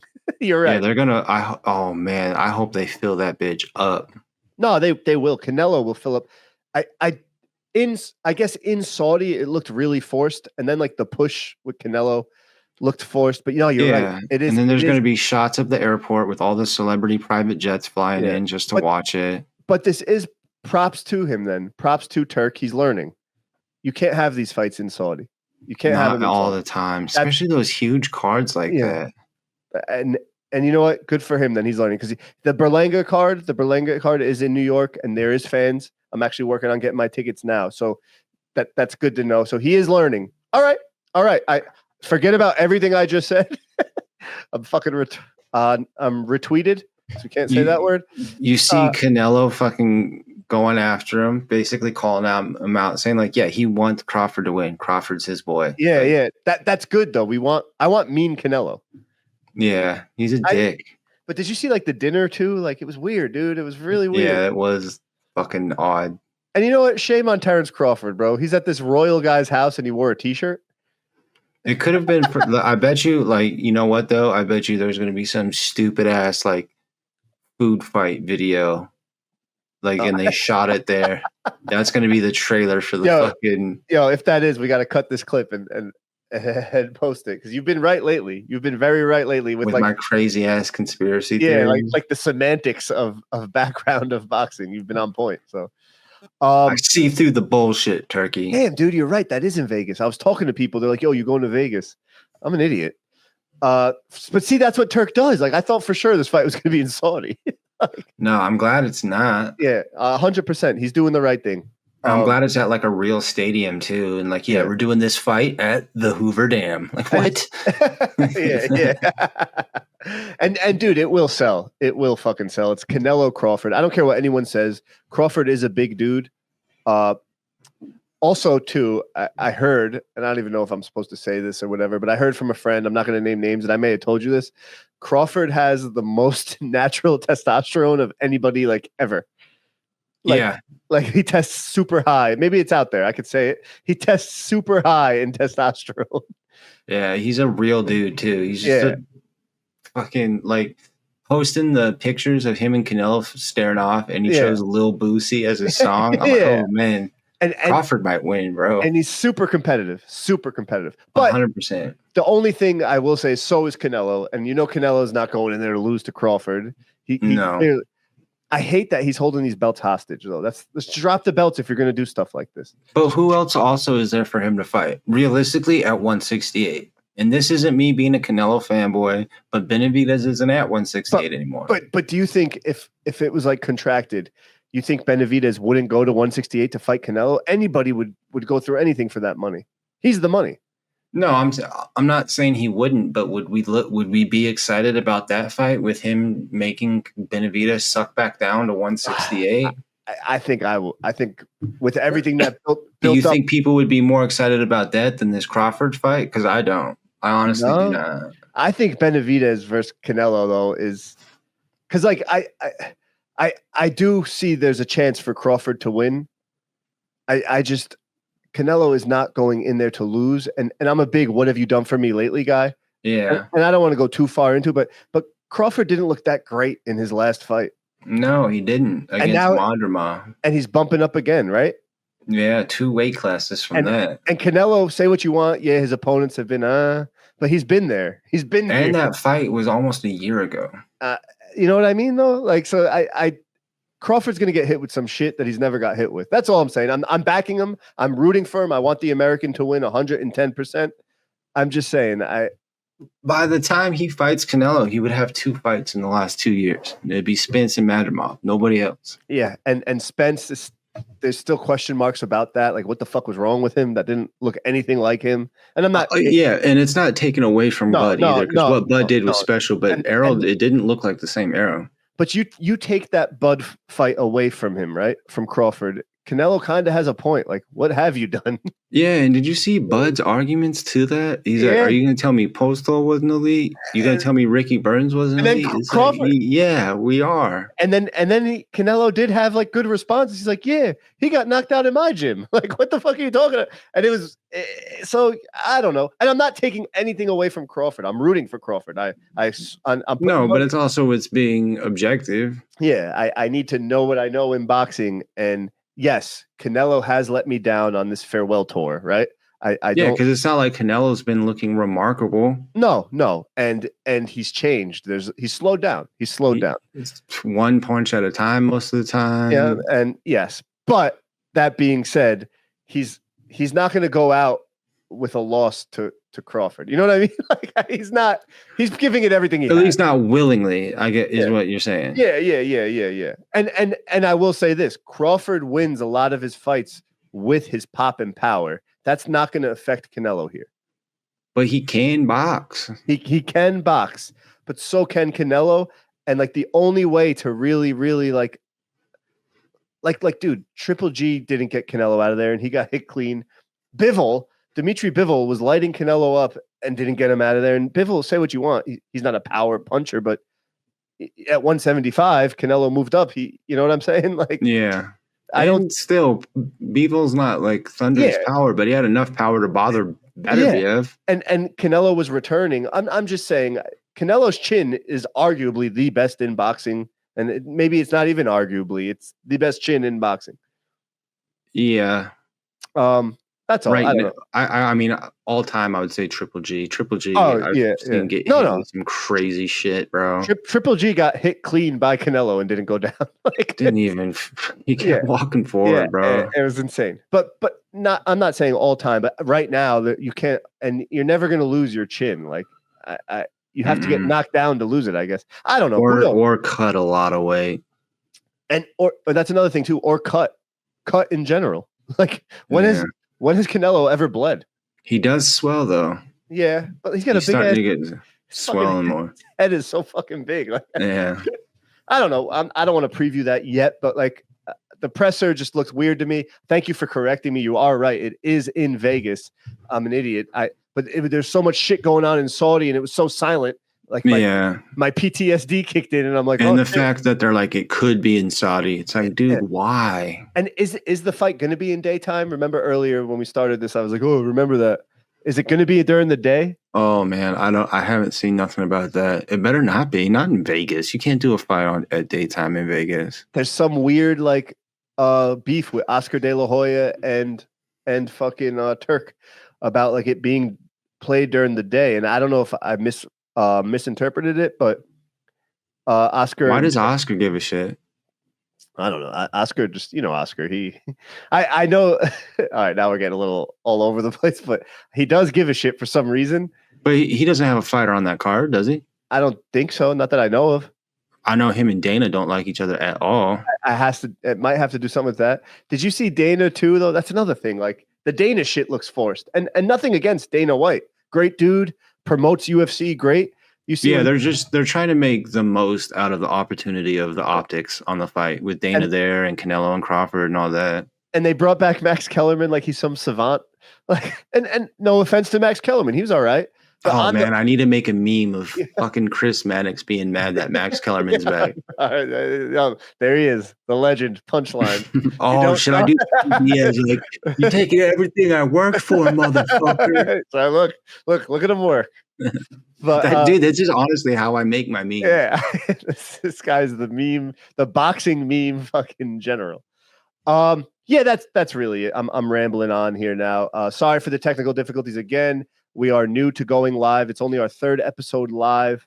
Willie, if you're fucking around, I hope you're all right, man. I got to find Willie. I don't know what the fuck happened. Punchlines, as always. Thank you. We'll be back, I guess, next week, right? Is anything? Yeah, we gotta. Yeah. Unless I can start getting you some fighter interviews. I got some people who are down. If you can get a translator, I can get you on Rohan Polanco. Ooh. Yeah, I could get a fucking translator. Bet. And then O'Shea Jones, I can get you her. Yeah, I'll fucking chat it up with. I'll chat, bro. Like this podcast, so even like the other thing you did with the other internet influencers in the boxing world and stuff, right? Like I'll chat up with anybody. I don't care. You see how I ramble. We just talk boxing. I could go. Oh yeah. But I definitely do want to get some interviews. I do want to get though who we've had on before. I'm gonna actually text him when we get out of here. I want to get Shushu back on before his fight. Because I had a good interview with him. And this is how cool Punchlines is. If you made it this far, he said, like, yo, when you do interviews, I don't want to be involved because it gets weird with 3. So what a humble guy. It gets difficult. It makes it harder for the viewer too. He does call me derogatory terms a lot in private, but he's a very humble, nice guy. Shut up. I almost said the F word. All right, we're out of here. All right, brother. Yep. Peace out, man. Thanks as always. We'll see you guys next week. Peace. Later. Fucking Willie, bro. I hope he didn't text you or nothing. Hold on. I didn't end yet. But yeah, he didn't text me, man. Bro, that's shady. That sucks. How the fuck do I end this? I don't know. End stream. That's got to work, right? End stream.